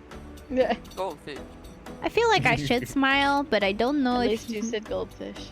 I don't know. What do you think? I think Oh, I no, usually pick she's this telling one. you. It is a tricky maneuver to keep dancing while the people are passing between you. But the murderous look in the general's eyes makes me crack up as we continue skipping through the room in this dance. I mean, look at that This face. is so fun for me because I've never done Lat's dialogue or route, so it's this pretty is all great. new for me. It's very really great. funny. This is really funny. This is the second time I'm going through this one. I love my man. Look at him. He's a little sourpuss, grumpy murder. gills. How? Jesus. My grumpy murder cat. I didn't think I needed this moment of breathless chaos to allow me to remember to have fun, and yet, as the bystanders begin clapping in the rhythm of song, I know I'm grinning. The meter of this tune is terribly infectious, and it makes my pulse jump and my blood and body feel electrified. Just a few more beats, a couple of skips, 1, 2, 3, a laugh, a breath, a leap, all 9. The song comes to an end, replaced by loud applause and cheers, which I join in on. I turn to face the general, finding him clapping half-heartedly as he's eyeing me. Maybe it shows on my face the rude way I want to snap and ask him what, because he graces me with a small smirk. Look at that face. Ugh, he's just so smackable. It makes him look roguishly handsome in the way he punches me in the stomach. Any journalist serious about their job would already be resting right about now, or preparing for tomorrow's Dread Festival opening ceremony. He's not breathless like me, and there isn't a single drop of sweat visible on his brow. It's infuriating. He lifts a hand toward me, and my heart ceases its movement, as if by his command. The consequences of my earlier boldness. The shadows of the room darken. His eyes spark, or maybe catch the light, their crimson brought out in the way that makes me freeze. No. No. All this freedom today made me lower my guard. But my life was an exclusive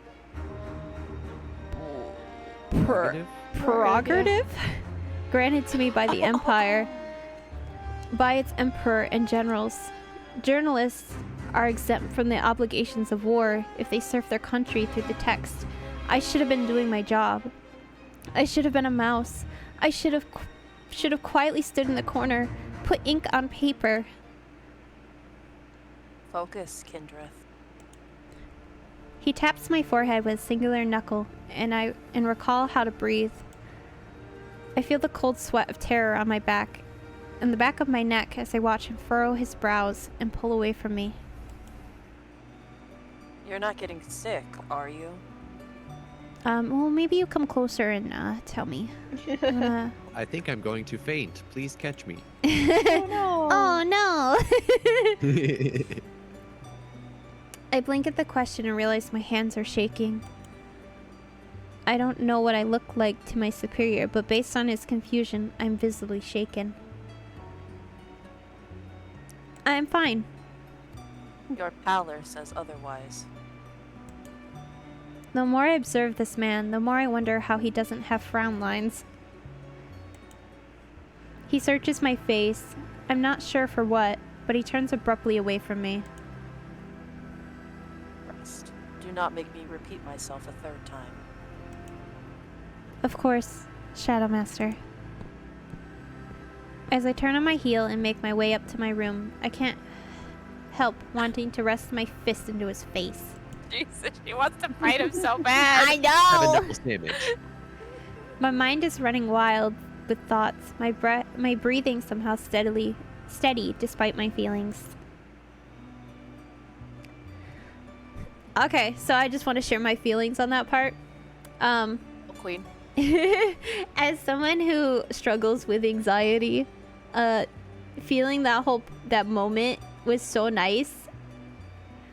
Cause I'm just like, oh my gosh, representation. Validation. Yeah, because there's not a lot of things like in the games, especially that cover that kind of feeling. So when I did play this, it was a pleasant surprise because I'm like, oh my gosh, That me. I'm having anxiety, and he grounded me.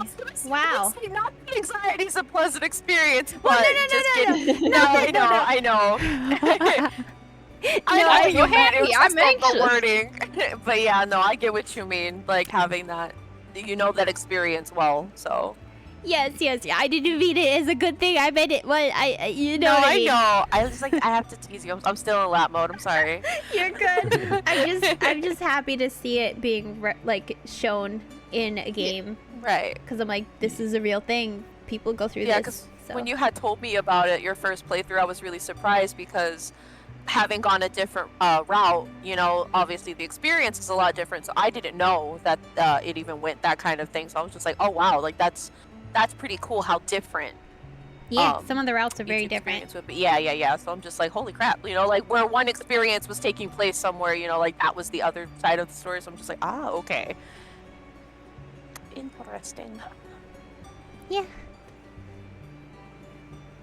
I quickly reach my room. The inside is small, but luxuriously furnished, showing off what I already knew, that the heiress empire spared no expense for its diplomats. I find myself glaring at the unnecessary mahogany desk, the silk robe hanging from my dresses, and comfortable bed, warmed by the red candlelit beside it. The redundant opulence of the ensuite bathroom and the heated floors and scented soaps. I sigh as I sink into my bed, journal in hand. Pushing my annoyance aside, my thoughts drift, taking me through the day. So far, I find Omnis to be... it's grand, I'm gonna say. Grandiose. Before So I a know note it... about each one of those descriptions, I think that each of those descriptions could also it also fits each love interest. Oh, really? You know, I Oh. really didn't think about it. Mysterious, grandiose, charming, or intimidating. That's true. Should have I see picked it now. intimidating. Yeah. I've never picked intimidating. I think I usually pick grandiose. Sarah. Should I go back? I want to go back. I mean, you did show you could. No, so. It was something I've never picked Hold intimidating. up, wait. It was something I noticed when I was reading them, and I was just like, huh. I'm going back. I want to pick something different. Gotta go back in time. It's good time. I've always taken my job seriously, mainly because it guaranteed my safety from the clutches of the war. But today had been the closest I'd come to feel the dangers of my profession. Being outside of the Ares for the first time was a novel experience, but not one without its challenges. Elven culture is different to that of the Ares Empire. Their leaders foster connections with their people, treating them as not as subordinates, but as friends. As if they were missing a level of propriety, an unspoken lack of barrier that allows for casual actions and curious verbal choices. Where is the limit to such flexibility in leadership? Next, I find myself focusing on the welcome festivities I had just been a part of.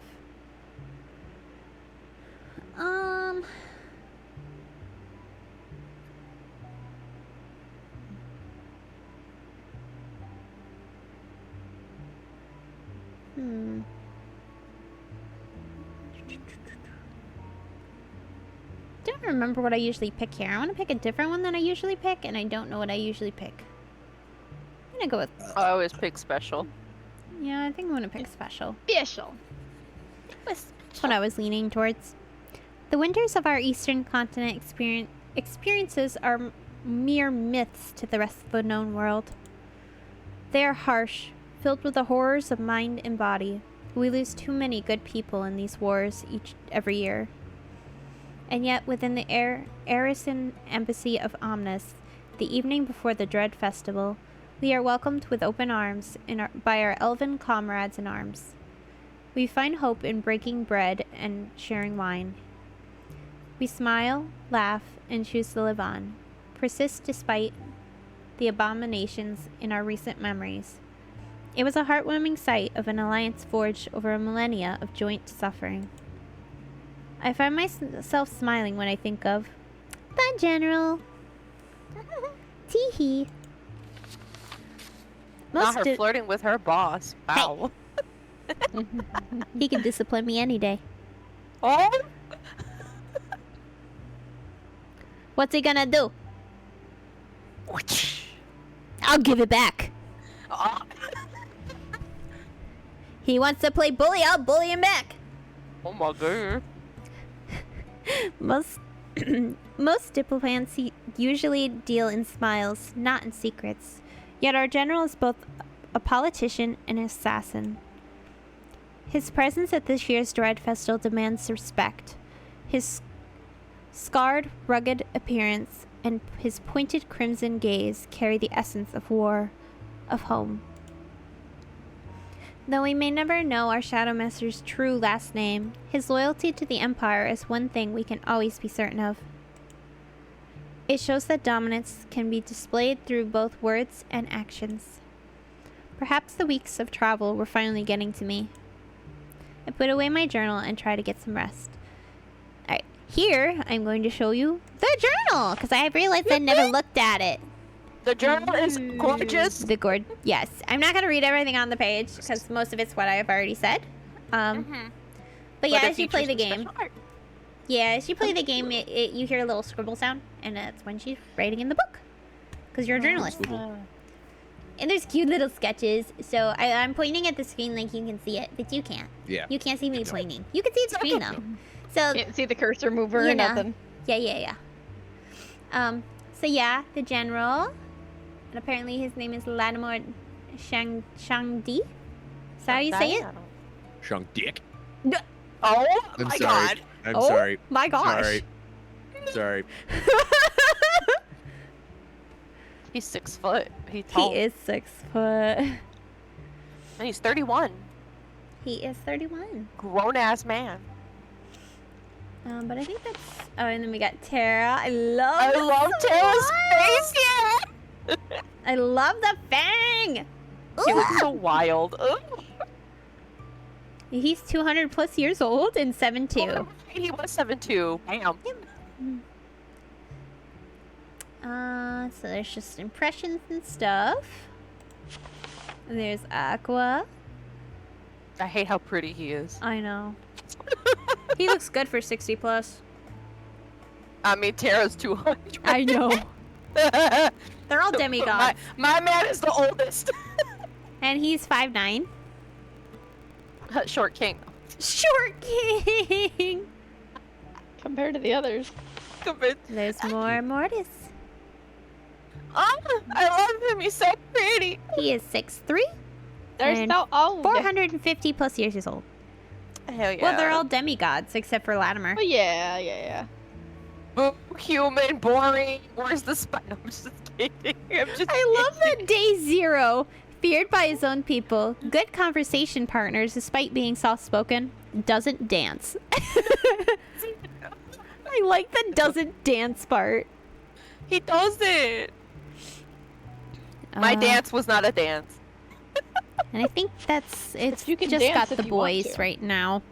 I think it adds a little more through the demo in the book, but not much more. Yeah, right now, at this point where you're at, it just has some character info. Yeah. As you proceed to the next half of the demo, you will get more stuff written in there. Yeah.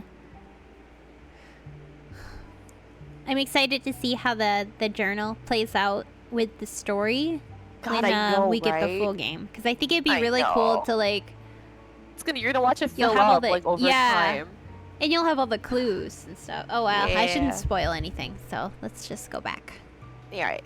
Yeah, Getting ahead of ourselves. I'm getting ahead of myself. The journal plays a purpose. We're very invested, you guys. Yeah, we are. And that's okay. We're about probably a little over half of the demo, if not at half. Yeah, I mean, because there's this, and I guess the next half, how fast you get through it depends on how quickly we read through everything. Yeah. So, Could I go mean, I fast, have- doesn't matter. I'm good. So. To survive in the Ares Empire, you need to love it. Or you need to be very good at pretending to do so. The delegation was ready to depart to the Central Plaza at 7:30 a.m. sharp. Systemized like apothecary bottles, not a single soul dared to be late under the general scrutiny. As if yesterday's chaotic revelry was a dream we'd all conjured up in our sleep. But the outfit on my body was proof enough, considering I had nothing else decent to wear. The elven diplomats were meant to escort us to the location of the Dread Festival's opening ceremony arrived at exactly 7:35. The Shadow Master greeted them, and after finishing the steaming contents of his cup, bid the lead the way. He's like, I gotta finish my coffee first. Give me... It's probably tea, to be honest. Oh no, you're right. You're right. Let's a tea he strikes drinker. me more as a tea drinker. He is a tea drinker. You're absolutely correct. Think so. I soon found myself uncertain as to why all the why this posturing was unnecessary. The central plaza of Omnis is exactly a 3-minute walk away from the embassy. It's a beautiful shot. I know, it's so pretty. Though we are early to the ceremony, the opening space is packed with elves of various elemental incarnations and ages. Several large stone coffins held together with heavy locks and star-mailed chains lay arranged in a neat line in the heart of the square.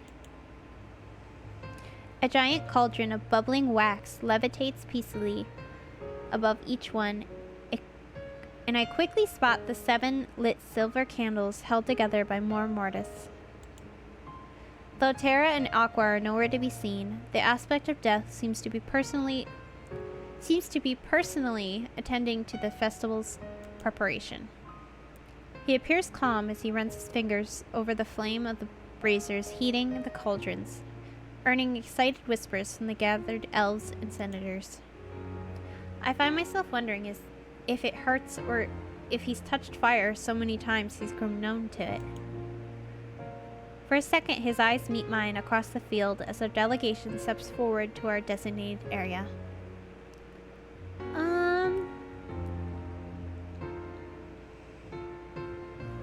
I guess I will nod at him. He nods back, something indecipherable flashing in his gaze like a pebble before sinking underneath the perfectly constructed political smile he'd offer our delegation. Or so I expected. Instead, his expression remains the same as he offered us a cool, calculated bow. Welcome, esteemed General and delegates of the Ares Empire, to this year's Dread Festival opening.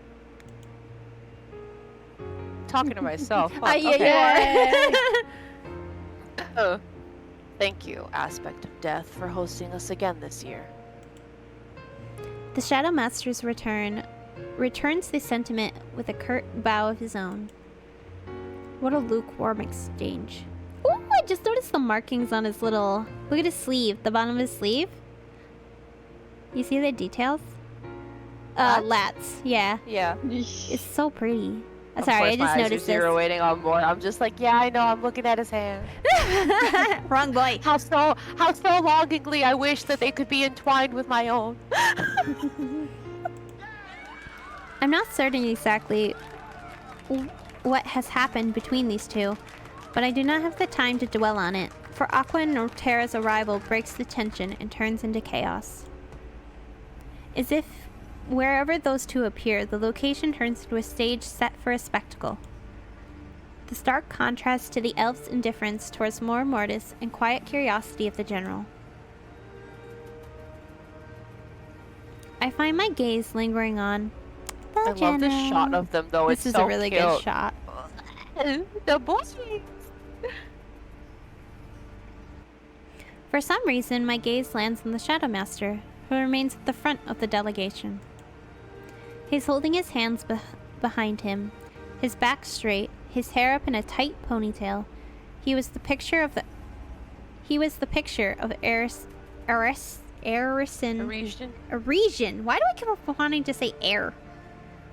Arisian like structure Aries. and dominance, contained violence, controlled power. A string pulled too taut, but not the kind that belonged on an instrument. Rather, the kind that shot arrows from a bow. Terra! Oh. Hello? What was that? Sorry. I don't You're know okay. what that was. The game just glitched. The I think game you glitched. rewind. Okay. I think we're good? Okay. I think it just rewinded a little bit. Yeah, I don't know why it did that. Yeah. Whatever. Esteemed guests of the Empire, allow us to once again welcome you to our lands as we commemorate the end of another winter. Terra moved to stand beside the now quiet Mor Mortis. There is no greater honor for us and our people to call you and yours by the term allies. For every time we've called, you have answered, and whenever you've been in need, we've delivered. It is through good that we stave off evil. Through your gods and ours. Listening to the eloquence of the aspect of Earth, I am quickly reminded that the leader of the elven city of faith, Terra, also holds the title of head of all elfic religions. Aqua speaks next, a hand on his heart. Our bond has lasted for millennia, a marriage against darkness. This commitment, immortalized when we sealed away the 7 scions, will continue to hold again today. On this first dawn of the Dread Festival, we vow once again to keep them at bay. His voice pulls me toward him, like a sailor to a siren, but it is more Mortis's tone that brings me back. It makes me stop and listen. From flesh to wax, from wax to life. Every year the eternal war takes us those we hold dear. And with what is left of them, we seal away chaos, anger, harm, loneliness, sorrow, hunger, and plague, and take a breath until next winter.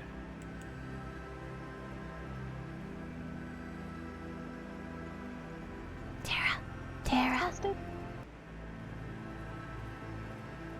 Austin? I made Terra fall asleep. Oh no. Terra! Terra! Oh no. Sorry. Oh, okay, you're good. Wake up. For it's, Wake up, through she faith says. that we hold the lines. Hold the line. Through love that we stand united. And through hope that we keep fighting. Let those we love shield us once more from the dangers we've forgotten. Breathe in and take your time to pray. Terra's command echoes through the air, rendering the thousands of elves gathered on their knees. As per the ritual, our delegation is first to walk up to the braziers of bubbling wax and silently thank those who gave their lives for ours. The general goes first, murmuring thank yous in both our language and that of the elves. Though I can't see his face, I find his tone to be gentler than any I'd heard him before. I go last from our delegation. I am also going to murmur thank yous in both languages. Yes. Because my man did it. As I reach the first cauldron, I thank the people and elves who gave their lives for our peace in both languages. Then I move on to the next cauldron and do the same, and the next, and the next, and the next. It is considered a great honor to be able to come this close to the dead again. Once our delegation has finished paying our respects, the elven aspects follow. The 3 move in perfect tandem, and by the time Mor Mortis has finished, the rest of the elven population in Omnis is already in silent tears. 4. Mor Mortis orders after a moment of silence. The 7 cauldrons obey Mor Mortis' command, slowly moving to tip over.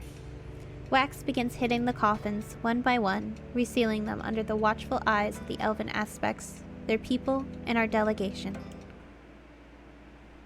Oh no. The words shatter through the silence.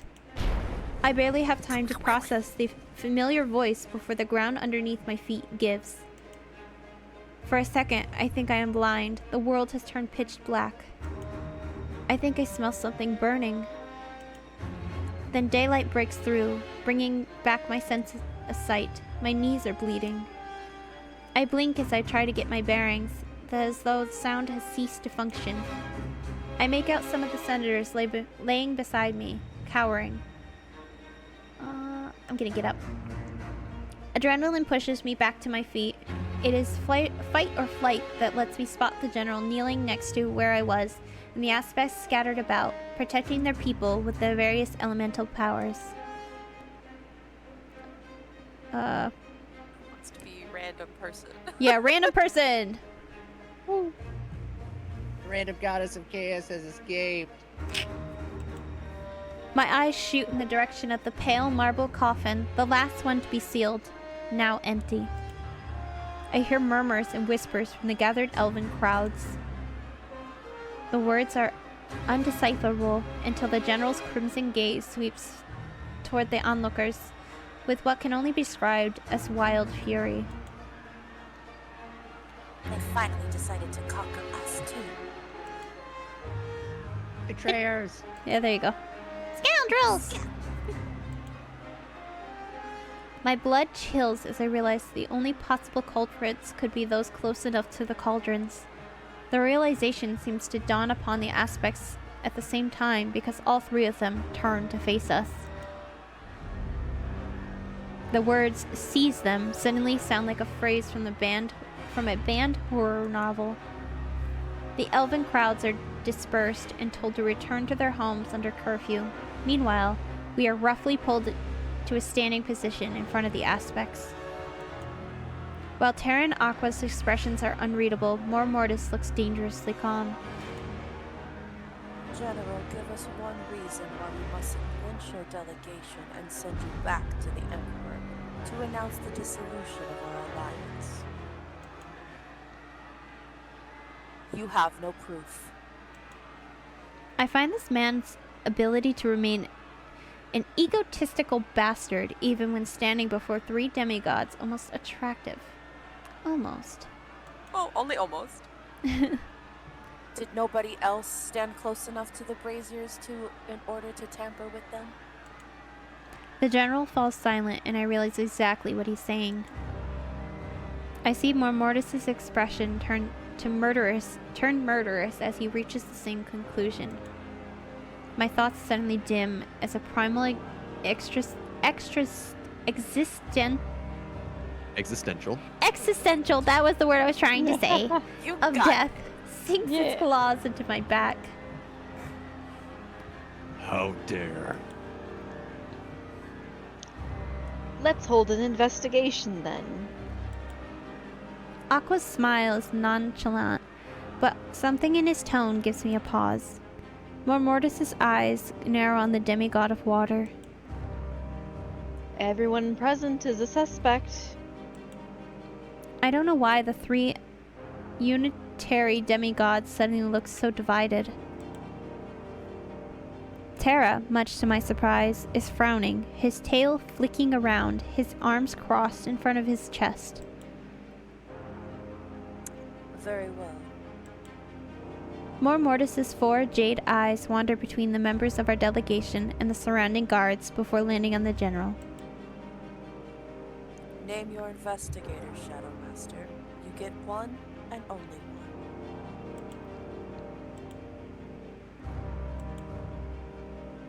Kindrith. What? I jump You to said my what now? feet as all eyes turn to me. I can't! Despite my protests, none of the aspects argue the choice. Aqua's smile widens as I find myself looking away, needing to escape all this attention. The festival lasts 7 days.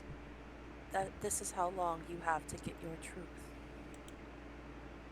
The unspoken "if you fail" remains a silent implication that hangs over my head like a guillotine for the next week. No. Bum bum. We are almost through the demo. Eee. This is the last little part. Dawn of the first day. This is a really good game, though. Oh, I'm so invested. I return to my room and find my fingers are gripping my journal so hard they are shaking. I have to get it together, desperately. I can sense how overwhelmed I am with fear.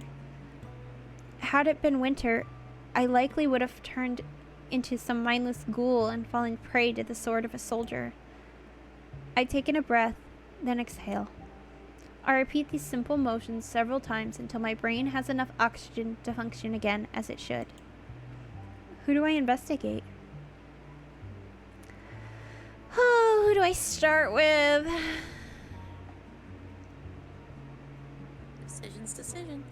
Decisions. I want to start with Tara. I was gonna say Tara's a little sus. Oh, Ooh, are you sussing think Tara? You think Tara's I'd I'm love to hear sussing why. myself. I'm I'd love sussing to myself. hear why. Enlighten us. The little look he gave when he he had his arms crossed and his tail was flicking. He looked like he had something to hide. It looked like he was hiding something. He was in the library with the candlestick. Colonel Mustard, I got you. Well, I'm about to interview him, so let's see. I tap my pen against my desk as I try to structure a plan. I'm a political journalist, not a detective. I should be reporting on the strong relationship between the Ares Empire and the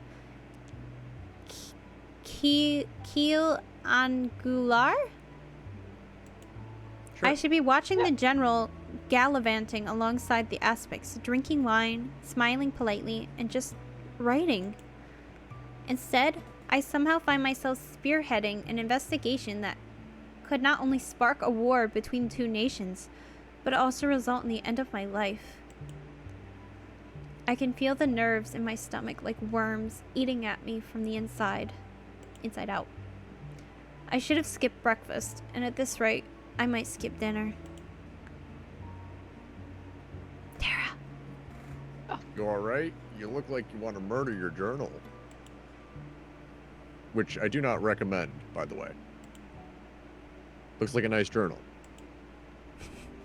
I find myself torn from my thoughts by a voice I'm quickly growing acquainted with, its owner leaning against the open doorway, strong arms crossed in front of his chest. Sorry, yawn. You're good. Kitty. I knocked several times, but you didn't respond, so I let myself in. It took me a moment to realize that he was waiting for me to respond to his earlier inquiry.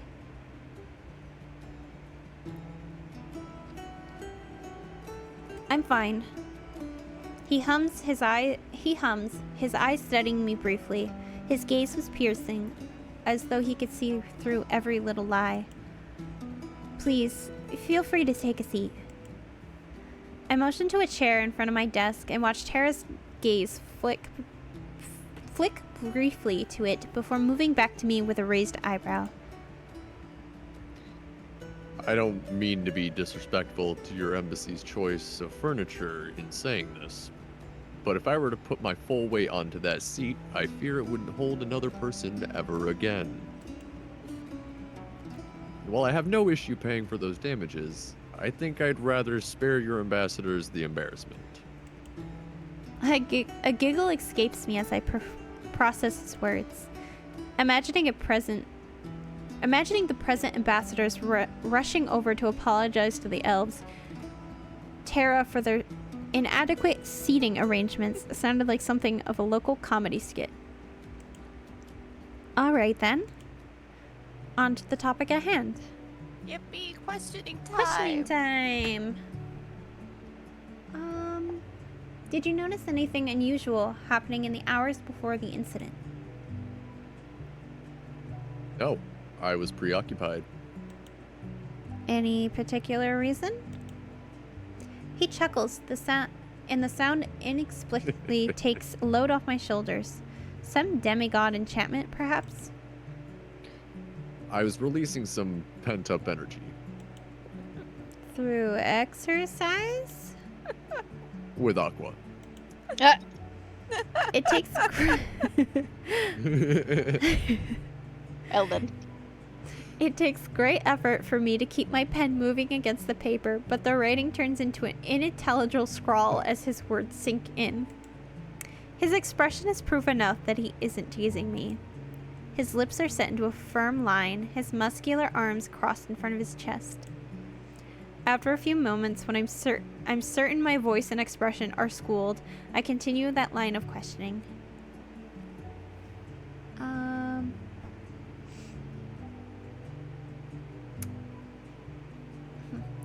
And Oh, how long were we together? We were together all night. We were fucking. wow, I'm not writing that in my journal. I'm not writing that in my journal. So you're each other's alibi? I suppose that's the case.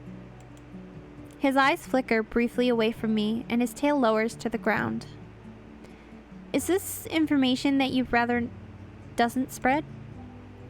The tension melts away as if I dreamt it up. He chuckles at my question, and I find myself watching the muscles of his abdomen as they tense. You're a funny one. Nobody in the city cares who does what and with whoever, with however many partners, as long as it's not in the streets. Keep it in the I find myself blushing as I put his Yeah. words to paper.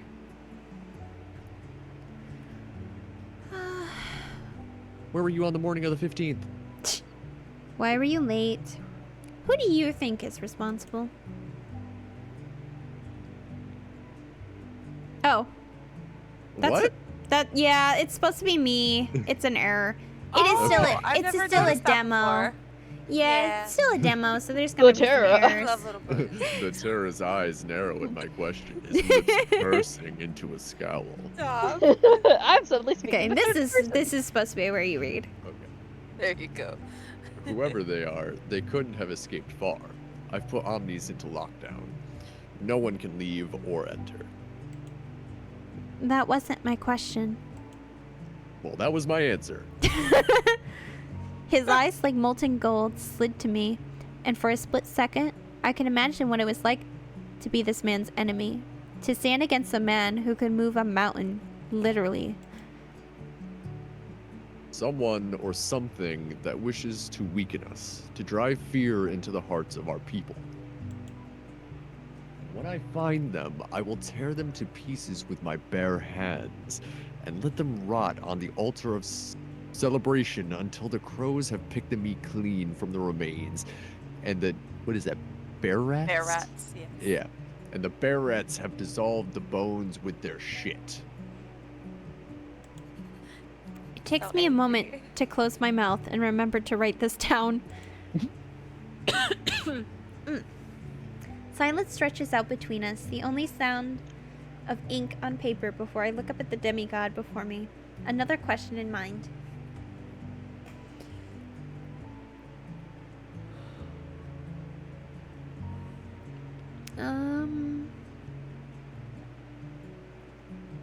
What could anyone hope to gain from ruining the opening ritual? Attempting to sow the seeds of panic and fear in our people is futile. Most of them have lived too long and are too emboldened by their love, faith, or hope to truly let one minor attempt on their lives shake centuries of mental and emotional training. So you believe the goal of the events is purely to free the goddess? That, or to shake more Mortis's position in our society. Not my poop. I pause, having completely missed this angle. Why would anyone attempt to damage the reputation of your demigod of death? Everyone tends to fear what they cannot understand and hates what they cannot control.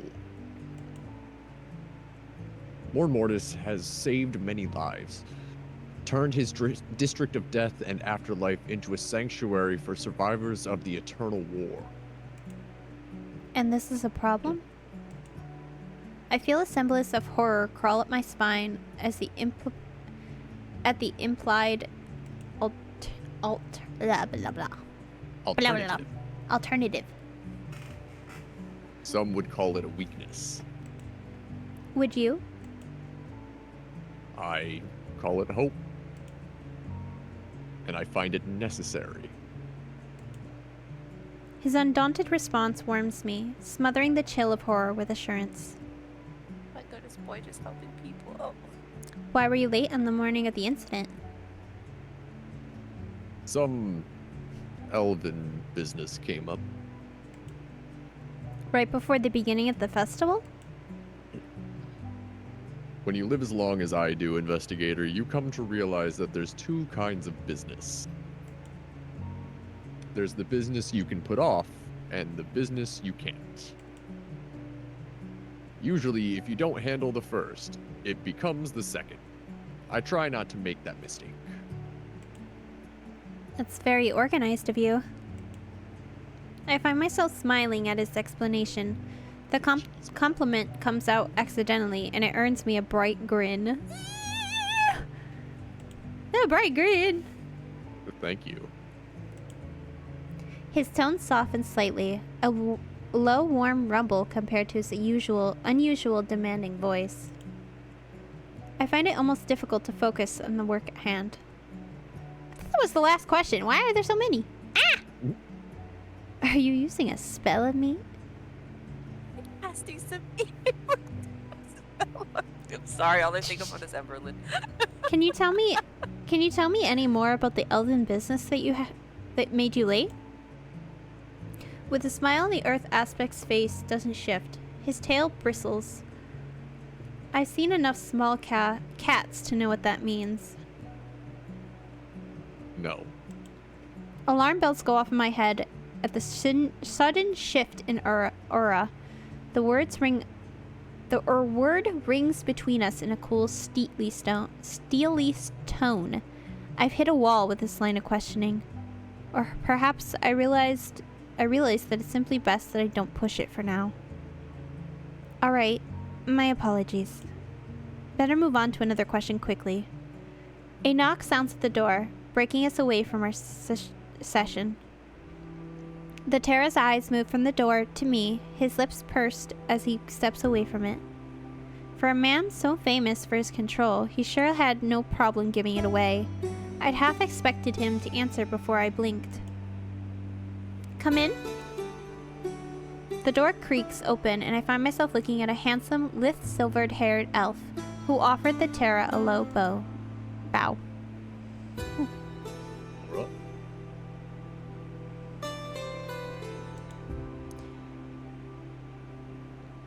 Who wants to be Alora?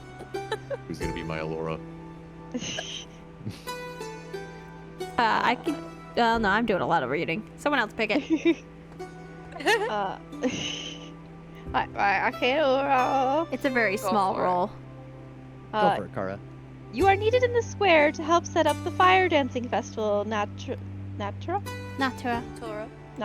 Natura? Of course, I will be right there. Though I am annoyed by the interruption, I nod my head when Terra's gaze returns to me. I will see you at the fire dancing then, investigator. Someday! Do you have appropriate clothes? Do you have appropriate clothes for the event? I find myself caught off guard by the question. I'll have some sent to your room before tonight then. God, this man, so sweet to the point he's gonna buy 2 outfits for me. That's Rich, 2. Count them, Rich 2. man. Are you always buying strangers whole new wardrobes? Usually, only those that ask nicely. His grin stirs in me something fierce. Natura! I'm coming, Alora. He's out of the door before I can poke at his words, leaving my brain scrambled with information and my stomach with warmth. Who do I investigate? So what did you think of that extra context? Yeah, you suspicious now? I'm still kind of sus. Yeah. I'm I still want to kinda know sus. what his business was. What was that Someone's business? trying to shake up my baby. Man just said no. Man just said no. He got a Wasn't bristle the me. tail. Okay, I'm going to try Latimer. I don't think it'll let me. Your summons to the general go unanswered. He appears to be busy. Who do I investigate? Yeah, I didn't think it was gonna work. I didn't think it was gonna work. I'm gonna go with more. And Tara's done voicing, by the way. So you can So relax. You can chill now. Yes, you can chill now. He's Drink some gone. Wawa. Thank you. He's already gone. My head feels like it's swimming as I attempt to piece everything together. Nothing makes sense, and there's still too much information I lack and too little time to figure this out.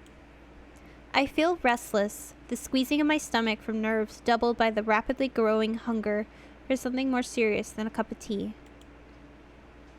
It forces me out of my chair and to my door. With the amount of stress I'm under, if I don't eat anything, I might fall sick, and that I really doomed us all. A light meal would have to suffice. Pulling the door open, I find myself staring back at 2 pairs of surprised green eyes. The aspect of death, one dark hand pulled into a knuckle, seemed to have been about to knock. Instead, he clears his throat and hides his hand back under his long cloak. I've come at a bad time. He steps back, serene, entirely different from the previous burning display of anger in the city square. It's all right, Natura. I was about to step out for lunch. I see. Then I won't keep you with my presence. That won't work for me. I desperately need answers. Should I for you? Like when you want. I think we've both seen how both of these go. I think so, yeah. Because in my playthrough, I did the bottom one. But I think I've also done the top one. Oh, that's why the dialogue was different. I always take him out to lunch. Oh, yeah. Yeah, okay, that's why. Okay. I took him out for lunch once, but I think when I played last, you were over, and that's the one I chose. Yeah, and then I freaked out because I hadn't seen that dialogue. Yeah, you got new dialogue. I did. Okay, it's up to you. Okay. It's fine. Let's talk in my office. I have to question you anyways. 4 green eyes blink at me and then scan me from top to bottom. You're hungry. Such a feeling should not be ignored. It's fine. This shouldn't take too long. Whatever meaning he finds in my words seems to satisfy him as he gives me a curt nod and follows me into my office. He makes no effort for small talk while I move to take my place back up behind my desk. Somehow the police silence doesn't rush me. Instead, it lets me sort through my thoughts. Do you prefer having me seated or standing? The question puzzles me, and I catch Mortis once again scanning my face, searching for who knows what as I shrug. I do not mind either way, Natura. We are in your city. And in your embassy, investigator. Do not forget that. I blink as he takes a seat in front of me and removes his hood. Ask away.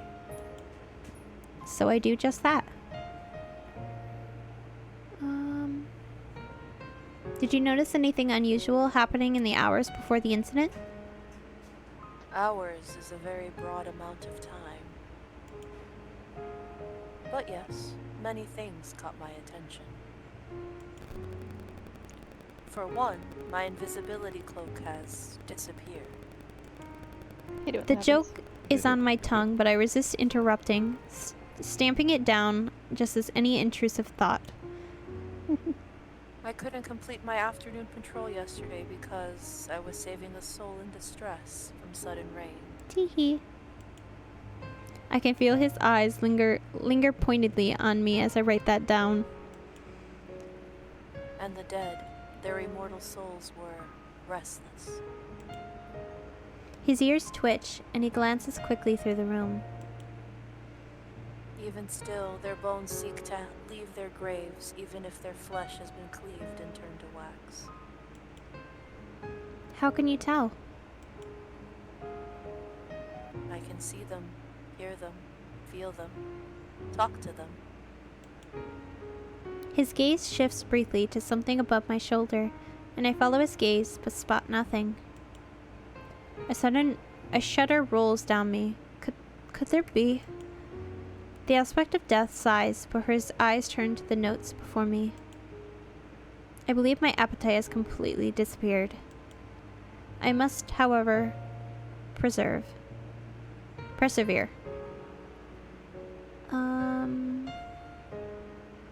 When did your invisibility cloak disappear? Yesterday, after I left my house. What time was that around? I tend to lose track of time. It was still dark outside, so it was in the early hours of morn. Somewhere between 5 a.m. based on Nosh's path through the sky. And when did you return to find it missing? 10 p.m. A quarter hour before that, perhaps. That's a large gap of time. I know where I placed it when we returned from winter, and it isn't there. Where do you usually place it? On the hanger beside the antidote rack. You can stop by when you have time, and I'll show you what I mean.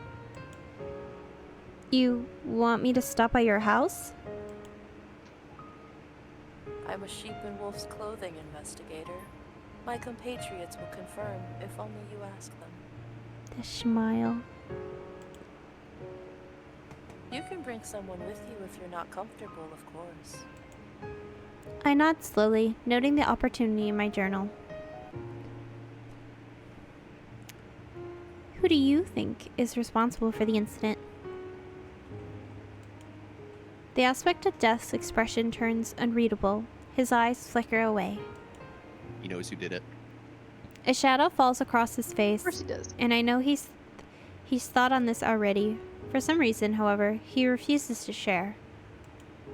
His silence lasts long enough that I am inclined to write down "refuses to respond" in my journal.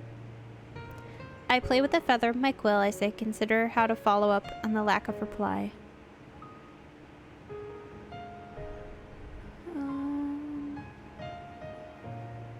Should I assume by your silence that you know who is to blame? No.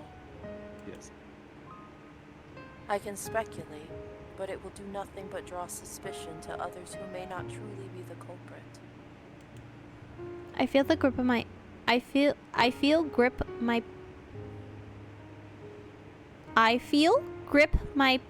quill harder.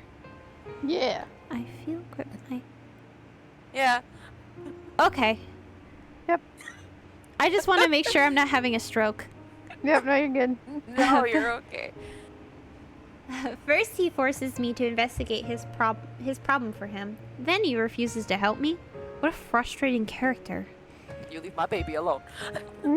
So you refuse to share anything that could be helpful.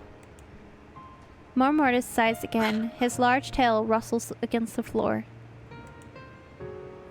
Your definition of help and mine differ. Your investigation will give you too many threads to follow. All suspects will give you information, but some of it may be twisted in such a way that is false. Furthermore, everyone is likely currently suspicious of everyone else, and that will cause disagreements and confusion. To be successful, an investigator should get to know everyone while being impartial. It's why I think you're perfect for this task. And if I fail, I die. What an honor. There are elements to everyone's behavior that can be dubious. Even mine, I'm sure. At this point, almost anyone can be blamed for what happened. Was the ritual tampered with? Yes. How? Mormortis' eyes fall on the scattered papers on my desk. There were runic configurations on the inside of the cauldron. I blink in surprise. Runes are ancient symbols imbued with magic, most commonly used for spellcasting. But runic is a dead language. Is anything truly dead if memory of it still lingers? I love that line. I do too. The aspect of death reaches out and runs the palm of his hand over the burning candle on my desk. He shows no sign of pain as the fire licks away the surface of his hand for 5, 10, 20 seconds. He inspects it with full curiosity, and I find myself mesmerized as the green artwork on the back of his hand comes to life. Another blink Another eye blinks back at me, its painted edges crinkling with the familiarity as if belonged onto another smiling face. When I look back at Mor Mortis, I notice his ears have sharpened and his bustling tail has frozen in place, as if he was listening for something I can't hear. The eyes on his cheekbones have shifted their attention elsewhere. His features soften after a split second, and he turns his full focus back to me, pulling his hands away from the candle.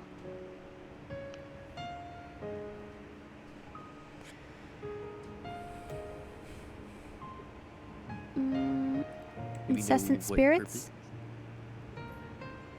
Can't blame the dead for wanting to be heard. Doesn't that get tiring?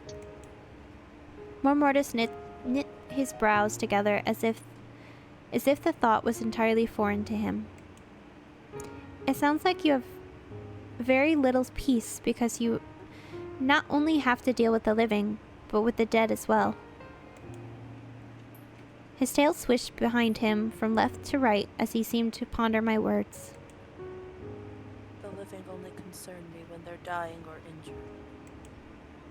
I recall the way he stood alone and at the welcoming banquet for a few evenings ago, unbothered by the lack of acknowledgement of his presence. Why is that? Because hope is the only thing more compelling than fear. I find myself once again uncertain how to take his words, suddenly struck by the dichotomy of the life he lives, the aspect of death who also rules over I read it as like Spees. Spees, Elven City of Hope. Yeah. The infamous monster from horror stories whispered under the cover of night at the Ares Empire was the quiet, gentle male before me. I should leave you to the pleasures within the plates. I barely had a moment to blink as the aspect of death rose and put his hood back up, his form towering over me.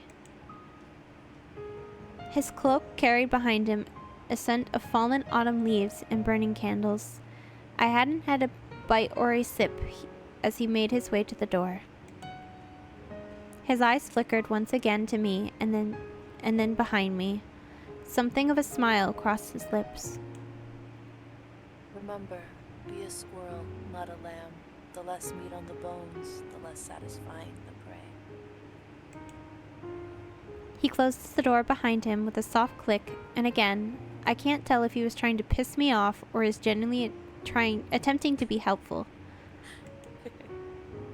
As I'm looking down at my notes from the first 2 sessions, churning the new information in my brain, the door to my room swings open with such violence as I reach for the dagger underneath my desk.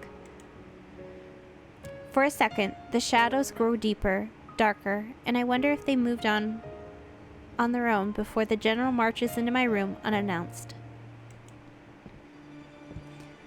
With 4 quick strides of his long legs,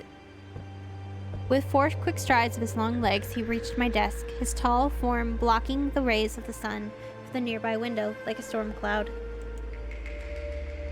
A thick stack of papers is deposited unceremoniously onto my desk, and it takes everything within me not to wince as I notice the smudges of various shades of red and brown among the inky scrawl upon them. My man means business. It's not you're fucking killing people, you know? Okay, he's just a guy. God forbid a guy has hobbies. Yeah. I put the dagger back in its desk sheath, and make up to get up and bow. And he raises his hand to stop me. I will not stay. I have taken up the task of personally questioning everyone from our delegation who prayed in front of the wax this morning. I feel the blood drain from my face as my eyes flint between him and the stack of papers before me. I clear my throat to help find my voice. Did you find anything of note? His eyes narrow with unfiltered annoyance. No. He turns around, heading for the door, just as abruptly as he had entered through it, each step increasing the anxiety settling on my shoulders. Sorry, bud. Shadow Master, What? with all due respect, I would like to ask you a few questions. My breathing halts the moment his footsteps do. I remind myself to count to 10, to move, to show signs of life as he levels me with one of his famous glares, and the shadows in the room darken. Consider these 10 minutes of my time charity for a lost cause. My breathing resumes with a huff, and I am quickly reminded of my dislike for the disrespect of the ruling generals of Ares. Annoyance washes over my fear, steadying me as I flip open a new page in my journal.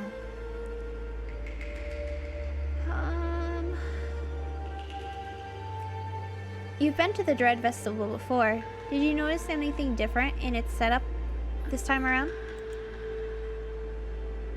The elves knew Aqua through the welcoming party yesterday night. He reeks of trouble. I raise my eyebrow at the observation as I scribble down the pointless answer. Perhaps the Shadow Master used salty wine and trouble interchangeably. I wouldn't be surprised, considering the stick up his ass. Could you elaborate? He's cocky and impulsive, an attention seeker with zero regard for the consequences of his actions. Could it be he was still bothered by the way Aqua flirted with him in front of everyone? Ha! I pushed the thought down, ignoring the urge to smirk. The current Aqua has been present and active for the 2 previous Dread Festivals as well, but no incidents occurred then. I pointed out, my tone professional, controlled, earning me a scowl from the man before me. The Shadow Master opens his mouth, then seems to think better of what he wants to say, and closes it, glancing pointedly at the clock on my desk instead. I do my best to ignore the way this annoys me. What do you think the aim of whoever is responsible for the incident?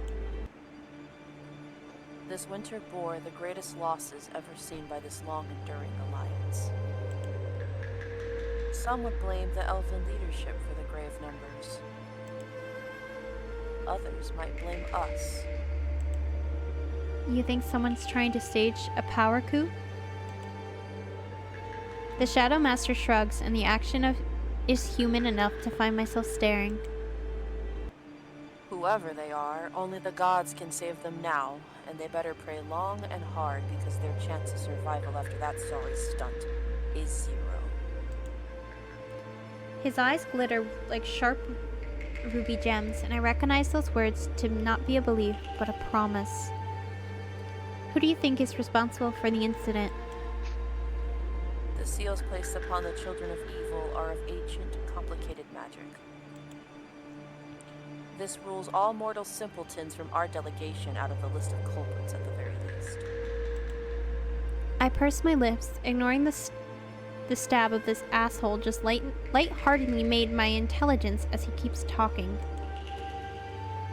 Whether it is a conscious betrayal or a hand guided by the anger of the god. Those who would know to unseal a tomb bound by a millennium-old spell could likely be counted on the fingers of one hand. My hand freezes mid-air. The unspoken words linger between us for a few moments before I finally press my quill to the pages of the journal again, seemingly snapping the general from his continued unspoken thoughts. His gaze flits to me, and then to the space around me before he crosses his arms over his chest. His lips set into a firm line as he knows what I'll ask before I even open my mouth.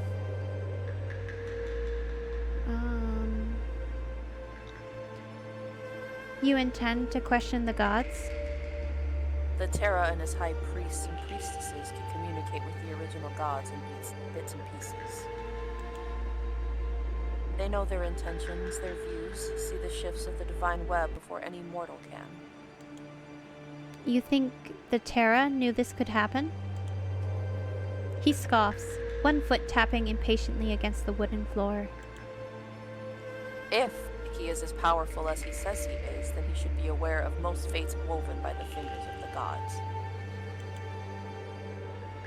The complex web of information only seems to grow thicker and more convoluted. I hate to admit it, but the journal has given me a lot to think about in the last few minutes. My brain is running 1,000,000 miles per hour as I flip between the pages of information, picking through the bits and pieces I find important. Whatever question I want to ask next, however, doesn't see the page as I hear his boots begin moving towards the door. Thank him. I glance up in the pages as he pulls the door open. Thank you for your time, General. His gaze flickers in my direction briefly as he pauses in the entryway. To make an effort not to get yourself killed, investigator. Not everyone loves obnoxious buttons meddling around their business.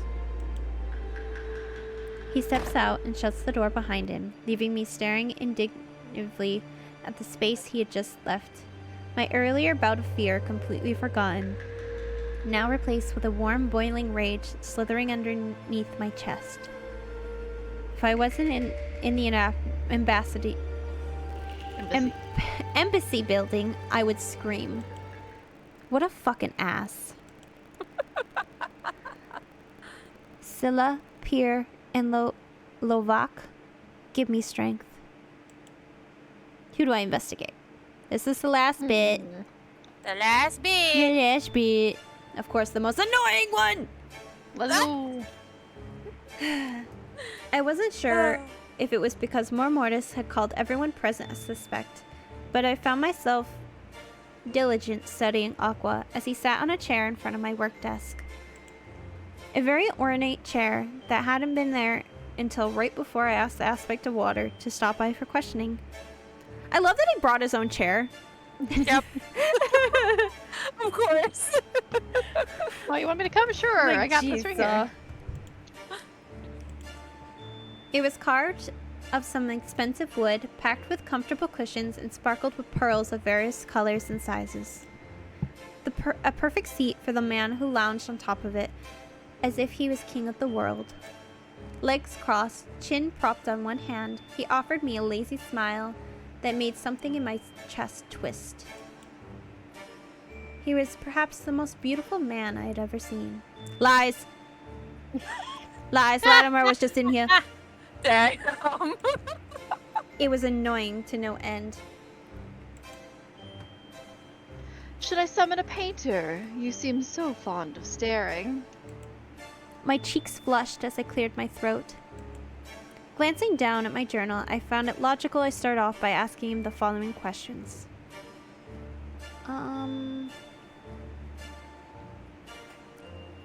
Did you notice anything unusual happening in the hours before the incident? Not really. I was too busy sleeping off a hangover. After a long night of enjoying the revelry, I helped your embassy rethrow. Embassy. His voice going dipped from here. into a softer, more melodic tone.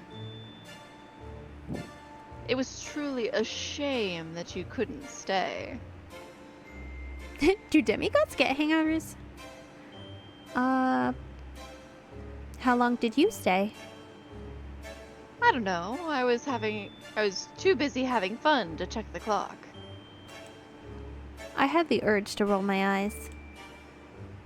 At least until 1 a.m., I think? He stifled a yawn into the palm of his clawed hands. That was a start. Why were you late on the morning of the incident? Aqua scoffed at my question. I am late, only if you go by the words of Mors Mortis. If anyone else had organized the Dread Festival this year, they wouldn't have said a word. Leave my baby alone. Others can organize the festival? Of course, it's a rotating duty between all aspects. It's just so happened that this year the pleasure fell on Mors Mortis' shoulders. What is organizing the Dread Festival entail? Was there any difference between how More Mortis organized this year's festival compared to the previous? You didn't answer my question. He didn't answer my question. But I'm gonna ask him this one. I have no clue. I was delegated to the task of organizing your arrival banquet, so I was fully focused on that. No wonder it was so lavish and chaotic. Who do you think is responsible for the incident? Akko raises an eyebrow at my question. If I was thrown in at the deep end, I wouldn't go about attracting the attention of the sharks. Are you threatening me? He laughed as though I had asked I had asked something so terribly amusing. His different colored eyes glistened like sea glass. You Ariesans are always looking for a reason for an argument or fight. Arisians. Do you know a lot of Arisians? A few. That's enough to draw up such conclusions? Perhaps. I do my best not to roll my eyes.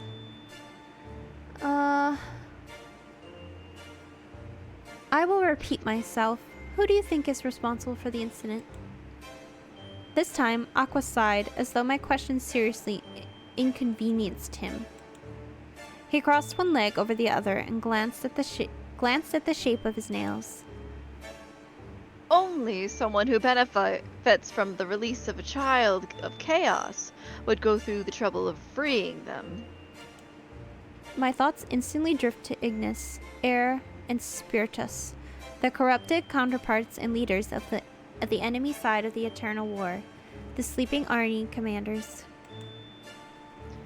Within Omnis' walls, there shouldn't be such a specimen. They're warded, aren't they? They're blessed to isolate the corrupted outside. So in a sense, yes. So it was an inside job. But why would anyone attempt to skew the war to benefit the enemy? That's the question, isn't it? That was all very helpful. Thank you. Did you find the... I appreciate the attempt at lengthening our time together, investigator. I am a busy man. I find myself gaping at him. I wasn't... The grin he gives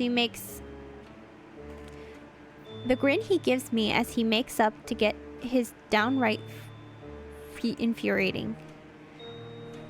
I should have a free time slotted for you after 5 hours if you wish to continue your disquisition.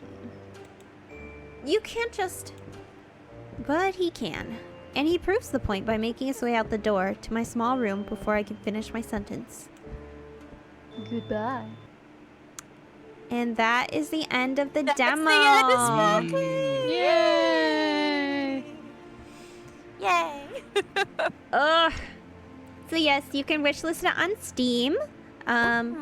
It is free. It is really good. There are many different Discord routes. Where we yap. Oh, yep, and there is the Discord. Is that what the provide feedback is? Does it link the Discord? That's that little survey I told you about where you can like tell them about like bugs or like anything you want them to add. No, to your upper- Oh, up here. Yeah, right. yeah. Yeah, but it's over here in the little corner next to Yep, I more. see. Yeah, so there's the Yeah, so Discord. you can join all their stuff. They have a TikTok. They do have a TikTok. It's a lot of fun to go through. I highly recommend it. I be on that ish every single time they upload, especially if it's more. You would. Excellent. I do. I have them. I have the notifications on for whatever they post. Jeez. Proud of you. And then there's an Instagram too, but I don't think they've posted a lot on the Instagram yet. It's the last time I checked. But yeah, the Discord's fun. We yap, we draw art. It's chill time. You can talk to the devs and the artists directly as well there too. They are very really sweet. lovely people. Yes, they're Nice. amazing. I love them a lot. You guys see this? You guys are great. Yeah. So this, I am excited for the full release whenever it comes out. This feels like too short of a demo. Ah, Even though we've been here for like what, like two almost hours? 3 hours. It's almost been Almost 3 3 hours. Yeah, just hours. shy of 3. Well, I think you guys had technical difficulties at the beginning, so it's technically. We did Well, we technically, did, but I we- think we even left. when I No, there played was the 3 hours, demo, right, like, right. by myself, like it does take a while because I was just so involved with the questions. I'm just like literally sitting there and trying to break it down to myself after every like questioning, and I'm like, oh, okay, you said that. Like, I don't know, it's a lot of fun. I love mystery type games too, so I'm like, this is a lot of fun. Right. So based off of that, real quick question, I want to ask you guys, who is the most suspicious to you, to you guys, Austin and Caitlin, and Kara? Still Terra. Still Tara? Why? Still Terra. I'm super You're sussy. just sussing him. He didn't want to say what he was doing with the elven stuff. My option, I have to say, is Aqua. I am very We've been sussing Aqua from yeah. Me and you, we both talked about this the before. beginning. And Aqua. But like Aqua, like anytime during the questioning, it doesn't matter what you choose, because you can choose different dialogue during that questioning We've done this and one. get Yeah, different we've done it questions. a few times. He just deflects. He deflects every question you give, like you ask him. He doesn't answer them. He ignores them and reroutes it to a new question. And so he doesn't actually answer any of your questions. Nope. So that's why I'm just like, well, why? I think it's too easy to be Aqua. That's too easy of an answer. I've heard so... some people say that, yeah. Yeah. So, maybe I'll go with the most difficult response and say the general. Not my boy. I love how nobody is sussing my sweet angel baby Bean, because of course not. He would never know why. I mean, he has no reason Walking to. in the It's rain, literally that was his. so cute. Well, it's literally Isn't his it the ceremony. cutest? I don't know if I want to. I guess I won't. I want to yap about him so bad, but I also don't want to spoil any event.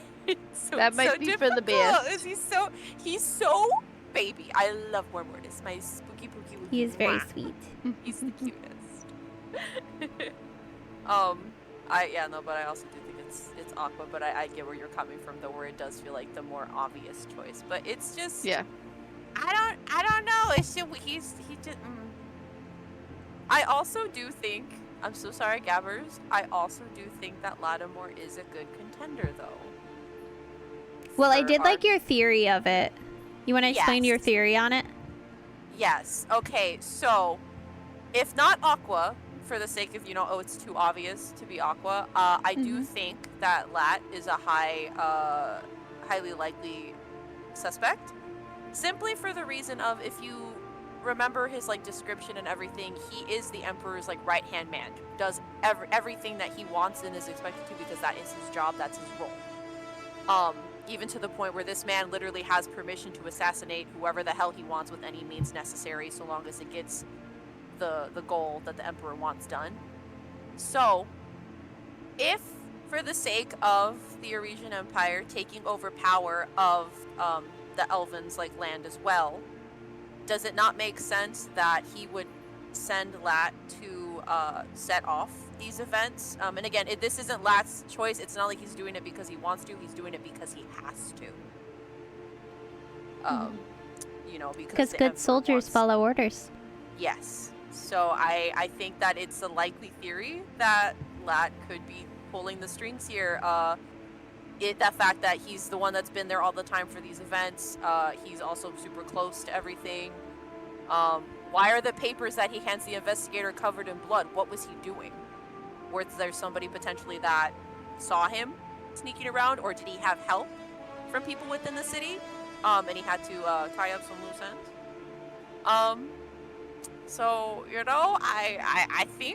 I think unfortunately Lattimore is the one that's doing that, and you might be a scapegoat. Who knows? Or if he does die, so say that the investigation does fail and we can't solve it. would a good soldier not be willing to risk his own life for the benefit of his empire because his emperor told him to do so? So this could potentially be a suicide job, you know? Like he's doing all of the things knowing that it's going to end in the entire group's demise, but you know, it's for the sake of the Eurasian Empire. So I've thought long and hard about this. Yes, you have. I've loved Clearly. this game a lot. We talked about this before. I gotta go drop all of this ish in the spoilers channel. Just be like, okay, so my theory. You probably should. I think I like it. Should, but like, I've been cooking anything to remove my sweet baby from you know the suspicion, because Mor Mortis could never do this, even though some people think that he is more likely because he seems the least likely. And See, I'm like, no. it doesn't make sense to me why Mor would do this. Like, it's It literally shakes up his entire ceremony. standing. It shakes up everything, and it's something. Death is sacred to him, you know, and it just feels like it would be too disrespectful for him to actually like mess with anything like this, especially this sacred ceremony. So it just also, you know, he's a victim here. Someone stole his shit. Maybe the real truth is Terra and Aqua teamed together. They weren't sleeping together that last night. They were sneaking. They were sneaking. Oh, the you real- know what else about Lat? He is the oh, okay. Who would be the most likely to be able to sneak into a fucking aspect of Death's house? Lattimore. You leave my man out of this. Writing my theory. Stop validating yourself. All I'm right. cooking. Oh, Guilty. it is getting late, so we need to call it here. We Yes. do. Ugh, But thank I'm you glad guys. you guys were here for this journey. Thank you. Yes, for thank you indulging so us. much for joining us. Yeah. I hope you guys, if y'all have time, y'all want to go and check it out yourselves and see if you guys can come to another conclusion with another route or something. Terrace route is very cute, I will say. Yes. I think each boy's experience, like, okay, because I've played Aqua's route. I'm not gonna lie. That fishy, stinky man. I was swooned for but a second, but I will not be swayed. Sure. But his moment was a little special. I'm not going to lie. Fuck you, Aqua. But not really. So, they're all very charming. All right. I'm going to call it here. Good night, everyone. Thank you so much for joining us. This was so much fun. Goodbye. Goodbye. Good night.